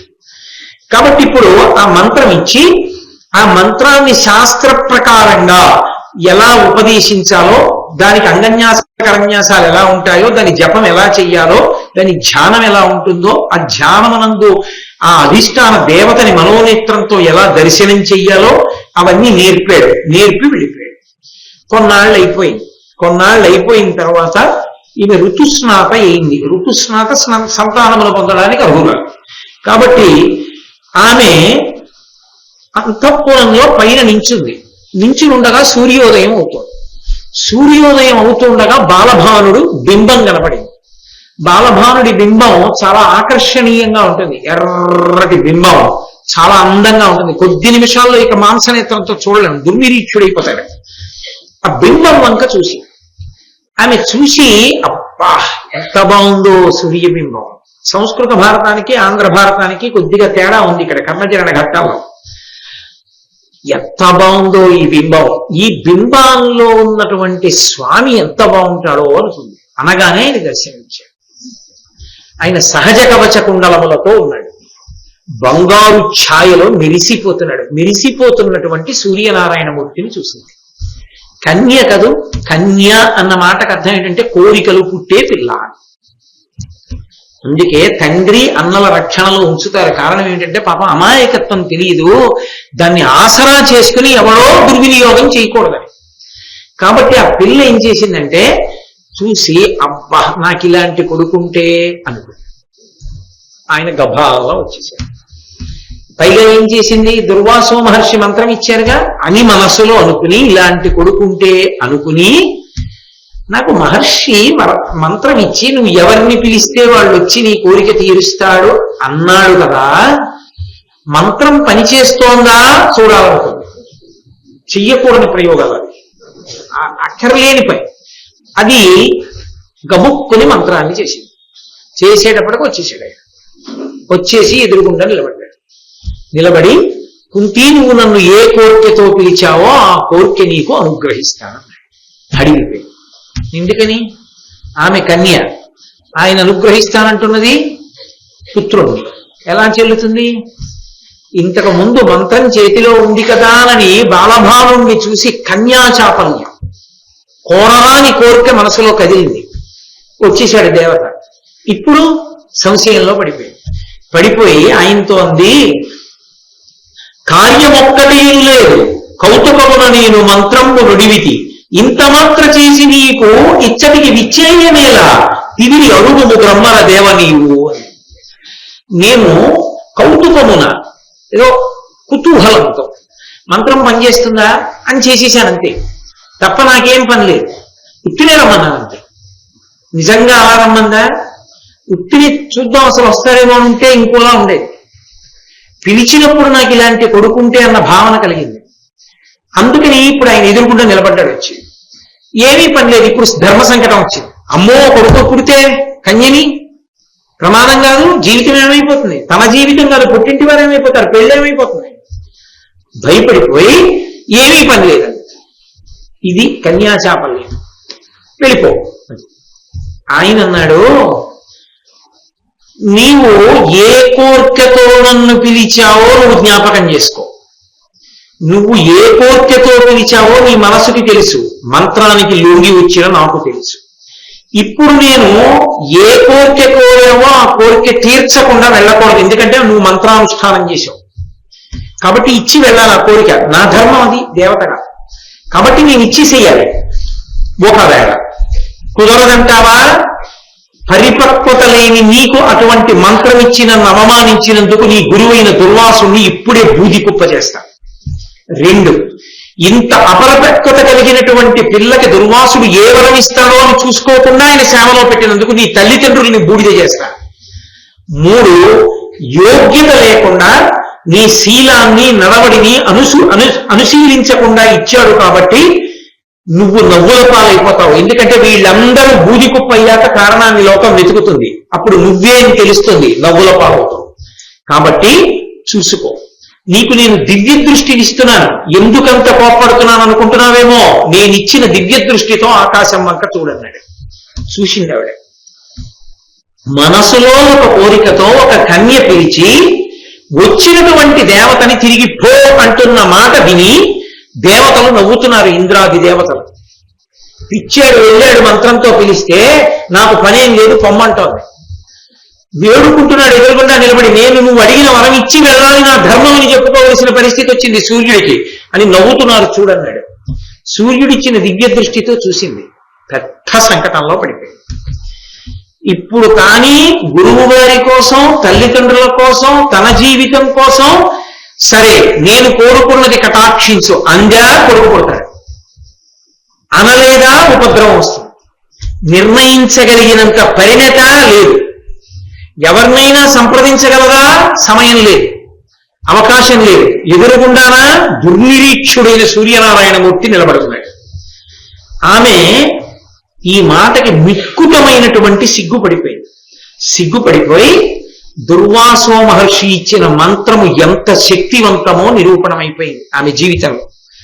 ఇప్పుడండి, నన్ను నిచ్చటకున్ కర్తలు జననియు జనకుండు కాక చనునే నాకున్ వనితాధర్మము విడువగా అనగా ఇట్లైన వంశహానియు కాదే. ఒక ఆడపిల్ల బిడ్డని కన్నది అన్న మాటకు అర్థం ఏమిటి అంటే, ఆమె తల్లిదండ్రులు పెద్దలు అంగీకరించి ఎవరికిచ్చి వివాహం చేశారో ఆ పురుషుని వలన సంతానం కన్ననాడు సంతోషంగా సంకనెత్తుకుని తిరుగుతుంది.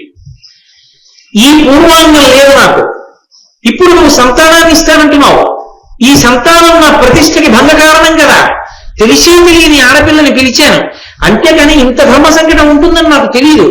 కాబట్టి నువ్వు నాకు బిడ్డనివ్వడం నాకు అనుగ్రహమా శాపమా, ఎందుకు నాకు బిడ్డ అని ఆమె అంది. మంత్రబలమిరుంగ మది కోరి తప్పు చేసిది మహాత్మ, దీని జట్టగాగా అవధరింపు కెట్టులైనా నా బాల్యంబు కరుణ సైపవలయు కమలమిత్ర. తప్పు చేయకూడని పని చేశాను. ఒక మంత్రం యొక్క శక్తిని తెలుసుకోవడానికి ఒక చిన్న ప్రయోగం చేద్దామని చేసేశాను, అలా చేయకూడదు.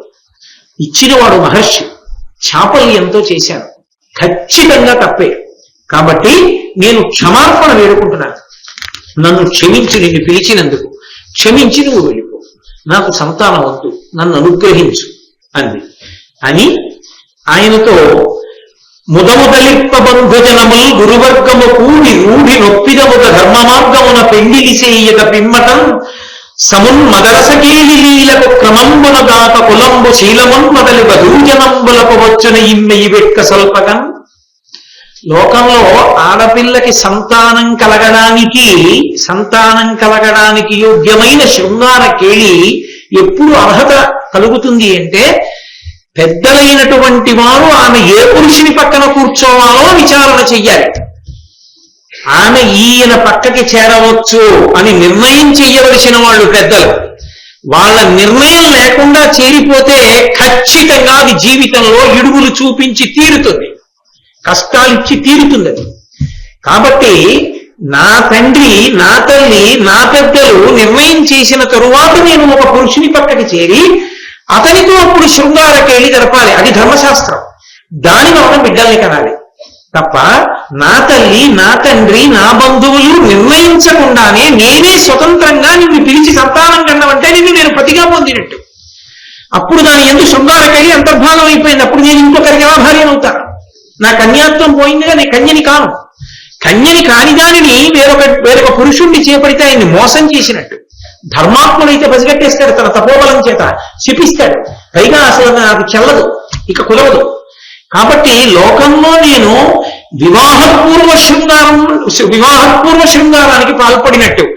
ఈ దేశంలో పలికి మారిన వాళ్ళు దాన్ని సమర్థించచ్చేమో, కానీ ఈ దేశంలో శాస్త్రాలు ఖండించి చెప్పే వివాహపూర్వ శృంగారము అత్యంత ప్రమాదం. ఎవరికి అంటే ఆడపిల్లకే, మగపిల్లవాడికి కాదు. ఎందుకో తెలుసా? వాడు ఒడ్డున పడిపోతాడు, వాడు వెళ్ళిపోతాడు, వాడి శూన్యం పోయింది. ఆడపిల్ల జీవితం అలా గట్టెక్కదు, అత్యంత ప్రమాదకరము. అందుకే తండ్రి అన్నలు యొక్క పర్యవేక్షణలో ఉంచారు. కన్యాచాపల్యము ప్రమాదము తీసుకురాకూడదు తప్ప ఆమె స్వాతంత్రాన్ని ఏదో తగ్గించేసి పాడు చేసేసి ఆమె చేతకాని దానిగా నిలబెట్టాలని కానే కాదు. ఆమెని రక్షించాలని, ఆమె ప్రయోజకురాలు కావాలని. ఒక్కసారి భర్త అధీనంలోకి వెళ్ళిపోయిన తర్వాత కన్నెత్తి చూసేవాడు ఉండడు ఆమె ఇల్లాలైపోయాక. అప్పటి వరకు ఆమెని రెక్కల కింద పెట్టుకుని చూసుకుంటారు కుటుంబంలో. అందుకే వివాహపూర్వ శృంగారం ప్రమాదం. నువ్వు బిడ్డనిస్తానంటే ఆ బిడ్డ జీవించడం అన్నది ఎప్పుడు జరుగుతుంది? బిడ్డ నాకున్నాడు అన్న మాటకు అర్థం ఏమిటి? వివాహపూర్వ శృంగారం ఉందనే కాదా గుర్తు? వివాహపూర్వ శృంగారము శాస్త్రబద్ధము కావాలి. ఎప్పుడు శాస్త్రబద్ధము? పెద్దలు నిర్ణయించిన పురుషుడి పక్కన కూర్చుంటేనే. పెద్దలు నిర్ణయించని పురుషుడి పక్కన కూర్చోవడం ధర్మశాస్త్రోల్లంఘనమే. కాబట్టి దానికి పరిహారం ఉంటుంది, ఖచ్చితంగా ఉంటాయి ఇబ్బందులు. దానికి తగిన కష్టాలు వచ్చి తీరితే భరించవలసిందే అప్పుడు ఇంకా. కాబట్టి నేను అలా చెయ్యకూడదు కదా. కన్యాశృంగారం ఎలా కుదురుతుంది?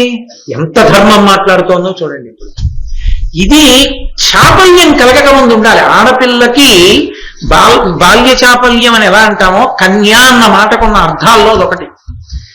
కోరికలు ఇబ్బడి ముబ్బడిగా ఉంటాయి. అవి తెలిసి తెలియనితనం చేత, శాస్త్రం తెలియకపోవడం చేత. అందుకని రక్షించే వాళ్ళు ఉండాలి.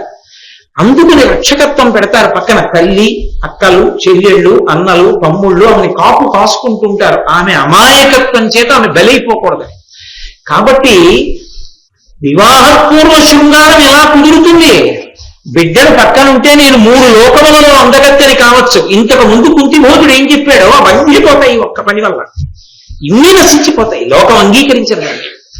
కాబట్టి నేను వద్దంటున్నాను. ఇది ఎలా చెల్లుతుంది? నువ్వు ధర్మాత్ముడివి, నీకు తెలియని ధర్మమే ఉంది, అందుకని నాకొద్దు అని ఆమె అంటే. సూర్యనారాయణమూర్తి ఒకలా ఆలోచించాడు. ఆయన అన్నారు, నా ధర్మం నాకు పోకూడదు, నీ ధర్మం నీకు పోకూడదు. నీ యొక్క కోరిక ఏమిటి? వివాహపూర్వ శృంగారము ఉండకూడదని. నా ధర్మం ఏమిటి? మంత్రం పెట్టి పిలిచావు కాబట్టి నేను నువ్వు కోరుకున్న కోరిక తీర్చకుండా వెళ్ళకూడదు. కాబట్టి నేను సంతానం ఇవ్వాలి, నువ్వు వివాహపూర్వం శృంగారం అనుభవించావన్న విషయం లోకానికి తెలియకూడదు. అంతే కదా?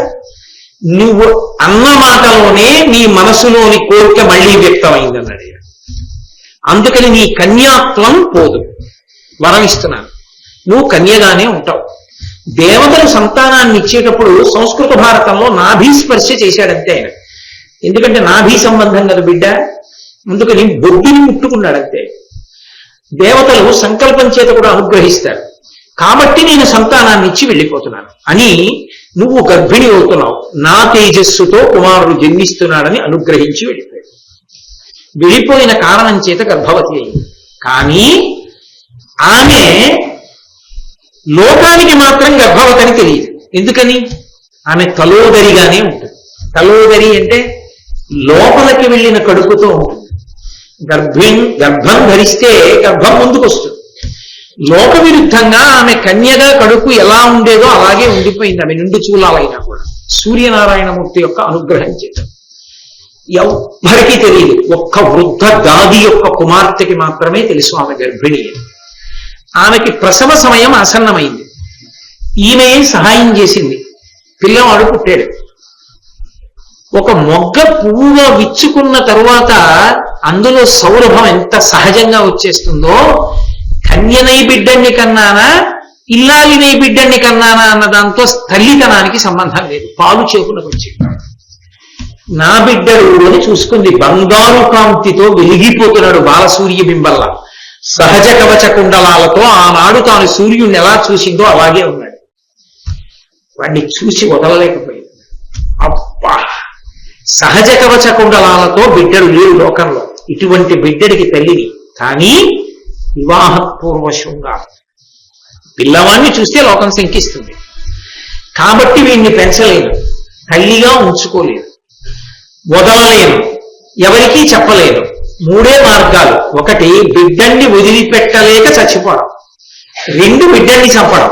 3, బిడ్డను వదిలేయడం. మూడిటిలో ఏం చేయాలి? మూడిటిలో ఏది చేసినా శాస్త్ర విరుద్ధం. మూడిటిలో ఏది చేసినా కొన్ని కోట్ల జన్మలకి సరిపోయినంత పాపం మూట కట్టుకోవాలి. ఎంతమంది పాడయ్యారు? ఇవి ఆలోచించవలసిన అవసరం ఇప్పుడు పురుషుడికి ఏమైనా ఉందా?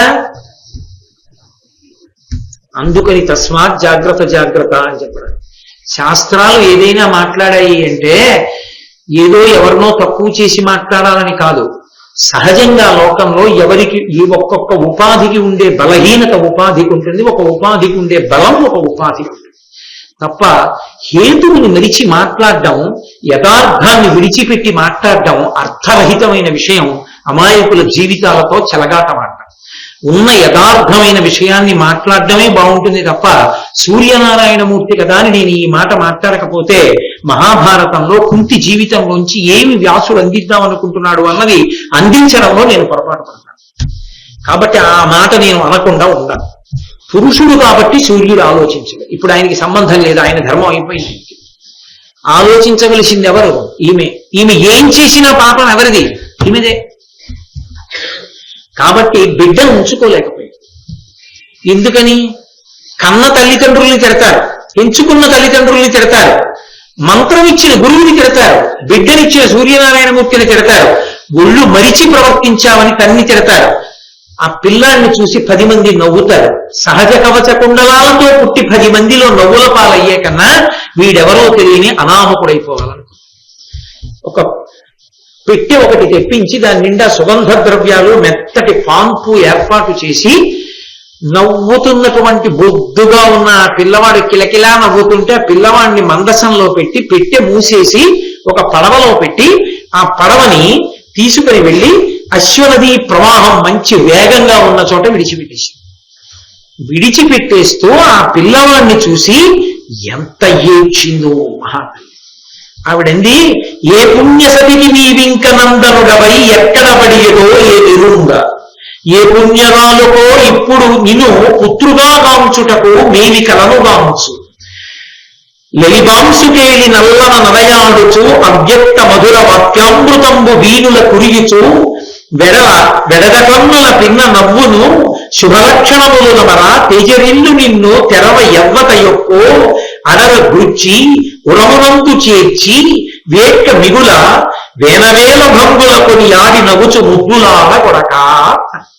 ఓడి కొడక, నువ్వు పెరిగి పెద్దవాడి అవుతుంటే, నువ్వు బోసి నోటితో నవ్వుతుంటే, నిన్ను ఎత్తుకుని తిప్పుతూ నీకు పాలిస్తూ నువ్వు మట్టిలో ఆడుకుంటూ గుడిగుడి నడకలు నడుస్తూ నువ్వు కింద పడిపోతూ అమ్మా నా వంక చూస్తే నేను పరిగెత్తుకొచ్చి నిన్ను ఎత్తుకుంటే, మా అమ్మ నన్ను ఎత్తుకుందని నువ్వు మురిసిపోయి ధైర్యంగా కూర్చుంటే, నీ తల మీద చెయ్యి వేసి నేను భుజం మీద వేసుకుని జోకొడితే నువ్వు పొంగిపోతే నిన్ను చూసుకుని నేను మురిసిపోవాలి.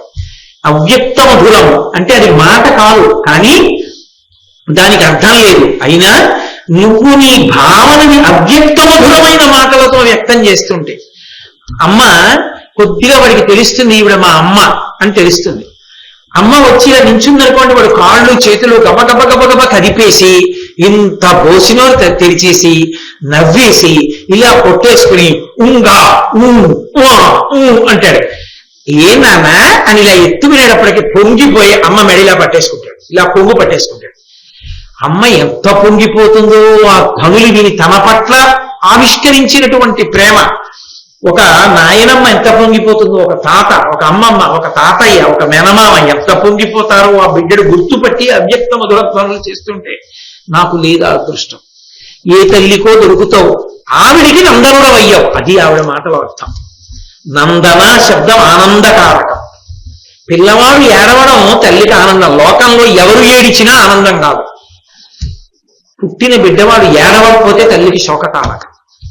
అదేంటి పిల్లాడు ఏడిపోయేదని లేదు, ఏమైపోయాడు, ఉన్నాడా ఉన్నాడా ఉన్నాడా అని 10 మందిని అడుగుతుంది. అదే కేవలం ఏడిచాడనుకోండి, తను పడిన ఇంత కష్టం మరిచిపోతుంది. బిడ్డ పుట్టాడు. ఏడుపులో కూడా తల్లిని పెట్టగలిగిన వాడు కాబట్టి బిడ్డడికి నందనుడని పేరు కొడుక్కి. నాకు నందనుడివి కాలేదు నువ్వు, నా దురదృష్టం. మంత్రశక్తితో సూర్యనారాయణుని వల్ల పొందాను, కానీ నాకు శోకమునకు కారకం అయ్యావు. ఎవరికో నందనుడివి కాబోతున్నావు, ఏలా కొలక అన్నాడు.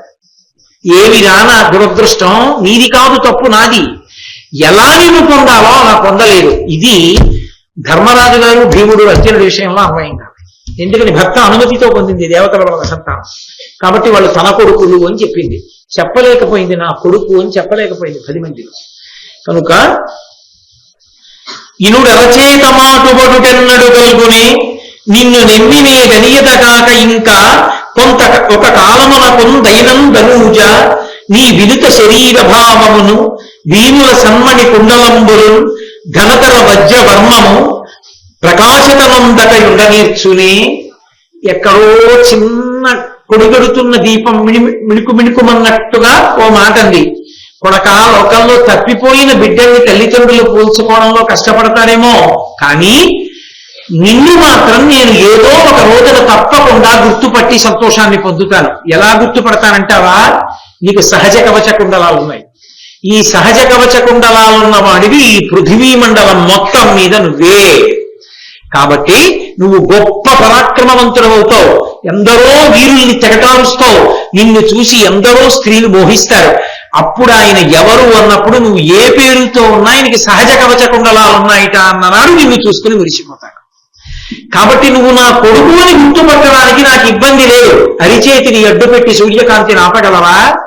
అలా నువ్వు నా కొడుకుని నేను గుర్తుపట్టడానికి ఏ అభ్యంతరం లేదు. ఈ రెండిటితోనే గుర్తుపడతా ఎప్పుడైనా. పిచ్చి తల్లి ఆ గుర్తుపట్టడం కూడా ఎడవడానికే పనికొస్తుందని గుర్తుపట్టలేకపోయింది. వివాహపూర్వ శృంగారము జీవితాంతము ఏడుపునకే కారణమవుతుంది తప్ప అది సుఖమునకు సంతోషమునకు కారణము కాదు. ఈ దేశంలో చెల్లదు. భారతం చదివిన వాళ్ళైతే, సంస్కృతి తెలిసిన వాళ్ళైతే చెల్లుతాయన్న మాటలు చెప్పారు. కాబట్టి ఆమె ఎంతో బాధపడి ఆ పిల్లవాడిని మందసంలో పెట్టి పడవలో పెట్టి ఆ పడవని బాగా ప్రవాహ వేగం కలిగినటువంటి అశ్వనది యందు విడిచిపెట్టేసింది. ఆ పడవ ఆ మందసంతో కలిసి చర్మణ్వతీ నదిలోకి వెళ్ళిపోయింది. ఆ చర్మణ్వతీ నదిలోంచి యమునా నదిలోకి వెళ్ళిపోయింది. యమునా నదిలోంచి గంగా నదిలోకి వెళ్ళిపోయింది. గంగా నదిలో పెద్ద వేగం లేని చోట ఒక చోట పడవ ఆగింది. అక్కడికి ధృతరాష్ట్రుని యొక్క స్నేహితుడైనటువంటి సూర్యుడు వచ్చి జలక్రీడలు ఆడుతున్నాడు. జలక్రీడలు ఆడుతుండగా ఎదురుగుండా ఒక పడవలో మందసం కనబడ్డాయి. ఏమిట్రా పడవ ఎదురుగుండా అలా ఉంది, అందులో మందసం ఉంది చూడండి అన్నాడు. చుట్టూ ఉన్న వాళ్ళ మందసాన్ని మూత తీసి చూశారు. అపర సూర్య భగవానుడా అన్నట్లుగా ప్రకాశిస్తున్నటువంటి పిల్లవాడు కవచకుండలాలతో ఉన్నాడు. ఏమండి మరి అన్నాళ్ళు ఆ పిల్లాడికి పాలెక్కడివి, ఎలా బతికాడంటారేమో. పరమేశ్వర నిర్ణయాలు అలా ఉంటాయి. నేను మొన్ననే ఎక్కడో చదివాను, ఒక పసి పిల్లవాడిని, అప్పుడే పుట్టినటువంటి పసి గుడ్డుని ఎవరో తీసుకెళ్లి ముళ్ళకంపలో పడేసి 4 తాటాకులు మూత పెట్టి వెళ్ళిపోయారు. ఎన్నో గుడ్ల మూగలు ఆ పిల్లవాడిని తినేయడం కోసం వచ్చి ఆ తాటాకుల్లోకి వెళ్ళి ఎలా తినాలో తెలియక ఎగురుతూనే ఉన్నాయి అరుస్తూ. ఏదో శవం ఉందేమో అని భయపడి అటుగా పెడుతున్న వాళ్ళు ఎవరో చూడలేదు. 3 రోజులు ఏడిచాడు ఆ పిల్లాడు. 3వ రోజున వింది ఎవరో ఒక ఆవిడ. పసిపిల్లాడు ఉన్నాడేమో అని ధైర్యం చేసి వచ్చి గుడ్ల మూగల్ని తరివి తాటాకులు తీశారు. 3 రోజుల తర్వాత కూడా పిల్లాడు బతికే ఉన్నాడు. ఆ పిల్లవాడిని తీసుకెళ్లి హాస్పిటల్లో చేశారు అని నేను పేపర్లో చదివాను. వాడే కారణ జన్ముడు, ఎందుకు పుట్టాడు. కాబట్టి కర్ణుడు బతికాడు అంటే దైవ సంఘటన, ఈశ్వర కృప. అంతటి తేజోమూర్తి ఎందుకు శరీరాన్ని విడిచిపెడతాడు? సూర్యానుగ్రహం కలిగిన బిడ్డడు. కాబట్టి ఆ పిల్లవాడిని చూశాడు సూతుడు, ఆయనకి సంతానం లేదు. ఇది భగవంతుడే ఇచ్చిన సంతానమని ఎత్తుకుని గబగబా ఇంటికి వెళ్ళి భార్య రాధని పిలిచాడు. రాధ మనకి పరమేశ్వరుడు కృప చేశాడు, లేకపోతే గంగానది ఏమిటి, గంగానదిలో స్నానం ఏమిటి, స్నానం చేస్తుంటే పడవేమిటి, పడవలో మందసం ఏమిటి, మందసంలో బిడ్డ ఏమిటి, ఎవరి బిడ్డడో తెలియదు. మన కోసమే పుట్టాడు, పైగా సహజ కవచ కుండలములు ఉన్నాయి పిల్లాడికి. కాబట్టి ఇవాళ నుంచి పిల్లవాడిని మనమే పెంచుకుందాం. కర్ణములకు కుండలములతో పుట్టాడు కాబట్టి కర్ణుడు అని పేరుంచుతున్నానన్నాడు. నామకరణం చేసేటప్పుడు బ్రాహ్మణులు అడిగారు, తండ్రిని ఏ పేరు ఉంచుతావని అడిగారు.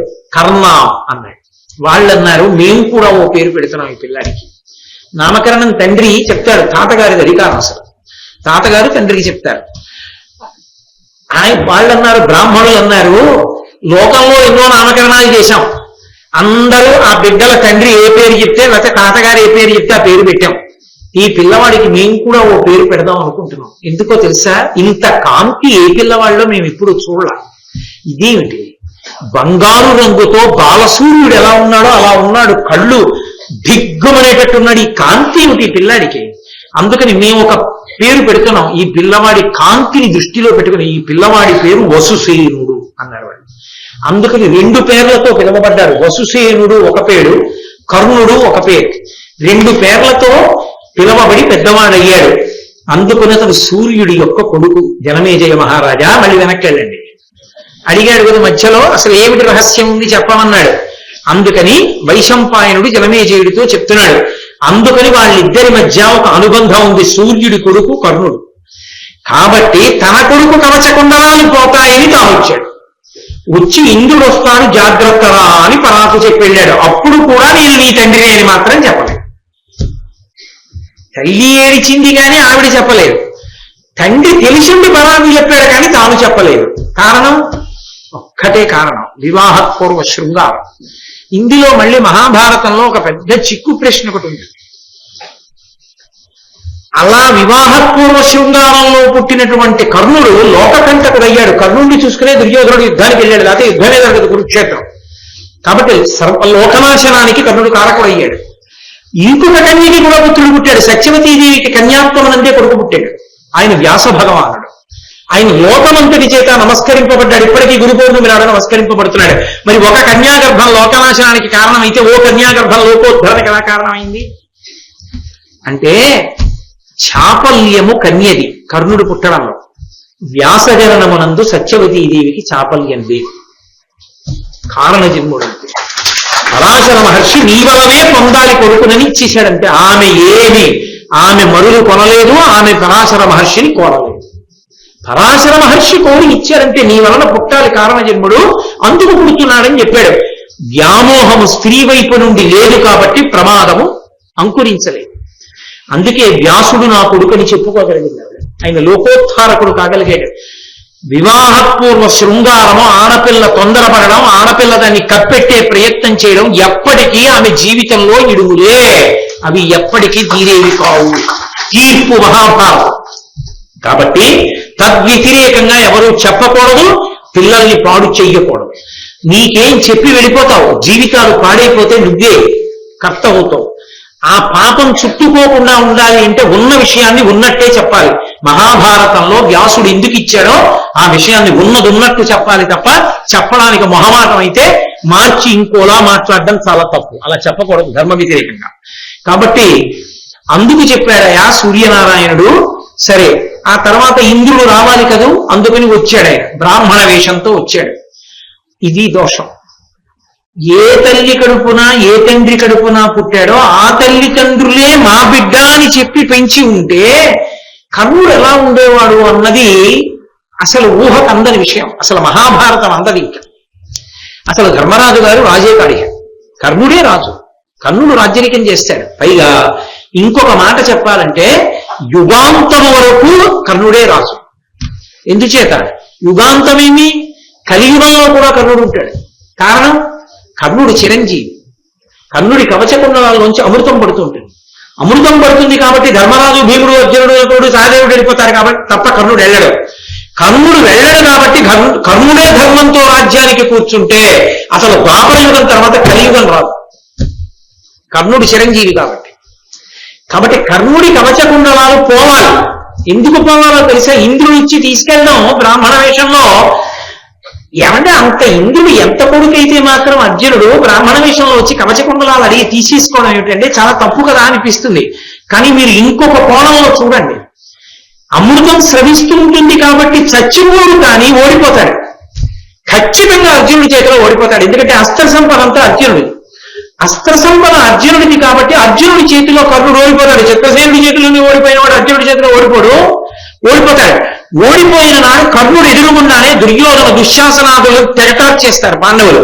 భీష్మ ద్రోణ అశ్వత్థామ చిరంజీవి భీష్మ ద్రోణాది ప్రముఖులందరూ వెళ్ళిపోతారు. వెళ్ళిపోయిన తర్వాత కర్ణుడు మిగిలిపోతాడు. తనని నమ్ముకున్న మిత్రుడు సర్వాన్ని కోల్పోయి తొడలు విరిగిపోయి చచ్చిపోయాడు. తను చిరంజీవిగా ఏడుస్తూ మిగిలిపోవడం తప్ప మరణిస్తే సుఖిస్తాడు, బతికిపోతే ఏడుస్తాడు చిరంజీవిగా. చిరంజీవిగా ఏడవడమా, చచ్చిపోయి వీరస్వర్గానికి పోవడమా నిర్ణయించిన వాడు ఇంద్రుడు. బతికి ప్రయోజనం లేదు, తీసేస్తున్నాను కవచకుండా వాళ్ళ. కారణం ఏమిటి? అధర్మ పక్షానికి వెళ్ళిపోయాడు, దుర్యోధనుడి పక్షానికి వెళ్ళిపోయాడు. రాదు రాసరికం. తప్పెక్కడుంది? మూలం కుంతీదేవి యొక్క వివాహపూర్వ శృంగారంలో. అందుకే అమృతాన్ని శ్రవించే కవచకుండలాలున్నా ఇంద్రుడు తీసేయవలసి వచ్చింది. అధర్మపక్షాన్ని చేరాడు కాబట్టి. తీసేస్తే తప్ప అతను ప్రశాంతంగా చచ్చిపోడు. అతను చచ్చిపోకుండా చిరంజీవిగా ఉంటే ఏడుస్తూనే బతకాలి. అశ్వత్థామ ఎలా ఉగ్రమూర్తిగా బతుకుతున్నాడో ఇప్పటికీ, అలాగే ఆయన ఏడుస్తూ బతకాలి. నన్ను నమ్ముకుని వెళ్ళాడు, నేను రక్షించలేదు, ప్రతిజ్ఞ చేసి ఆ అర్జునుడిని చంపుతానని చంపలేకపోయాను. ప్రతిజ్ఞాభంగం అయిపోయింది, తను చావలేడు, అమృతం శ్రవిస్తూ ఉంటుంది. అలా ఉండాలి. చావడం కోసం తన కవచకుండా వాళ్ళు తానే డూరించి తీసేవతల మారేసి చచ్చిపోవాలి. ఆ పరిస్థితి రాకుండా తీసేశాడు ఇంద్రుడు. ఇప్పుడు చెప్పండి, ఇంద్రుడు ఉపకారం చేశాడా అపకారం చేశాడా? అది మహాభారతం. ఒక్క కోణంలో చూడకూడదు, అనేక కోణాల్లో చూడాలి భారతాన్ని. కాబట్టి ఇప్పుడు ఇంద్రుడు వచ్చాడు. ఆ రావణంలో కర్ణుడి శీలం తెలుస్తుంది. ధర్మం పక్కన లేకుండా అధర్మం పక్కన చేరడంలో ఆయన యొక్క వ్యవహార శైలిలో ఎన్ని తడబాట్లు ఉంటాయో తెలుస్తుంది. వచ్చి ఎదురుగుండా నిలబడ్డాడు బ్రాహ్మణుడు. ఆయన ఏం అడగలేదు. భిక్షాందేహి అన్నాడు. అనగానే వెంటనే ఈయనే మాట్లాడాడు. గురువో జన్మిజమో కమండలయో నాకును ముంజియో గంధమో అని బ్రహ్మచారి అంటాడు. ఈయన మాత్రం ఎన్నో ఇచ్చేస్తానంటాడు బలిచక్రవర్తి పోతన గారి భాగవతంలో. అలా ఈయన అన్నాడు, అలస విలాస లాలస రసాంపితలైన నితంబ నీజనుల్వలసిన భూరి విస్ఫురిత వస్తు సమగ్రములైన గ్రామముల్వలసిన ఉల్లసన్మణి సువర్ణ విభూషణ గో ధనావళుల్వలసిన కోరిమిచ్చక ధ్రువంబుగనాముడు అతడిట్లను. కర్ణుడి దగ్గరికి వచ్చి నిలబడినంత మాత్రం చేత భిక్షాందేహి అంటే వచ్చిన బ్రాహ్మణుడితో అన్నాడు, ఏం కావాలి? అపారమైన సౌందర్య రాసులైన ఆడపిల్లలు కావాలా? గొప్ప ఐశ్వర్య సమృద్ధితో ఉన్నటువంటి గ్రామాలు కావాలా? మంచి భూషణములతో అలంకరింపబడినటువంటి గోవుల యొక్క సమూహములు కావాలా? ఏం కావాలి చెప్పు, నీకు ఇచ్చేస్తానన్నాడు. ఇంద్రుడు అన్నాడు బ్రాహ్మణ రూపంలో ఉండి, వినుము, ఇవి ఎవ్విను నాకు అభీష్టము కావు. నీకు కుండలములు నీ వినుక కవచంబు ఇచ్చిన కొనియగా నీ మోపుదేని గుణరత్న నిధి. వెంటనే ఇంద్రుడు అన్నాడు బ్రాహ్మణ రూపంలో ఉండి, ఇవన్నీ నాకు అక్కర్లేదయ్యా, నువ్వు నిజంగా ఇస్తానంటే చెప్పు, నీ కుండలాలు కావాలి, నీ కవచం కావాలి, ఆ రెండు తీసి నాకు ఇచ్చేసి. అంటే వెంటనే ఆయన అన్నాడు, నువ్వెవరో నేను గుర్తుపట్టాను, బ్రాహ్మణ రూపంలో వస్తావు అని నాకు తెలుసు. అంటే ఇంద్రుడే చెప్పాడు, నాకు తెలుసు. సూర్యుడు వచ్చి చెప్పాడు నీకు నేను వస్తున్నాను బ్రాహ్మణ రూపంలో అని చెప్పాడు. అందుకని నేను బ్రాహ్మణ రూపంలోనే వచ్చాను. నీకు కావలసినది ఏదో అడుగు అన్నావు, నేను అడుగుతున్నాను. కాబట్టి నేను ఇమ్మన్నది నువ్వు ఈ అంటే ఇంద్రుణ్ణి గుర్తుపట్టి కర్ణుడు అన్నాడు, ఎరిగితి నిన్ను నేను విభుదేంద్రుడ నీవు జగత్రయంబు గ్రచ్చన భవదీయ రక్షణమునంద వెలుంగుచునుండు అట్టి నిన్నురవుగ నేను వేడుకొన యుక్తుడుగాక మొరంగి నన్ను అక్కరపడి నీవు వేడుడిది కజ్జమే నిర్జితత ఇచ్చ చెప్పుమా. ఏమయ్యా, నువ్వు ఇంద్రుడివి, స్వర్గలోక పరిపాలకుడివి, నేను మనుష్యుడిని. నేనొచ్చి నీ దగ్గర చెయ్యి చాపి అడగాలి తప్ప నువ్వు ఎందరో దైత్యుల్ని రాక్షస సంహారం చేసిన వాడివి, అటువంటి వాడివి నిన్ను వచ్చి నా దగ్గర చెయ్యి చాపి బ్రాహ్మణ వేషంలో అనగడం ఏమిటయా? నువ్వెవరో నాకు తెలియదనుకుంటున్నావా? నువ్వు ఇంద్రుడివి అన్నాడు.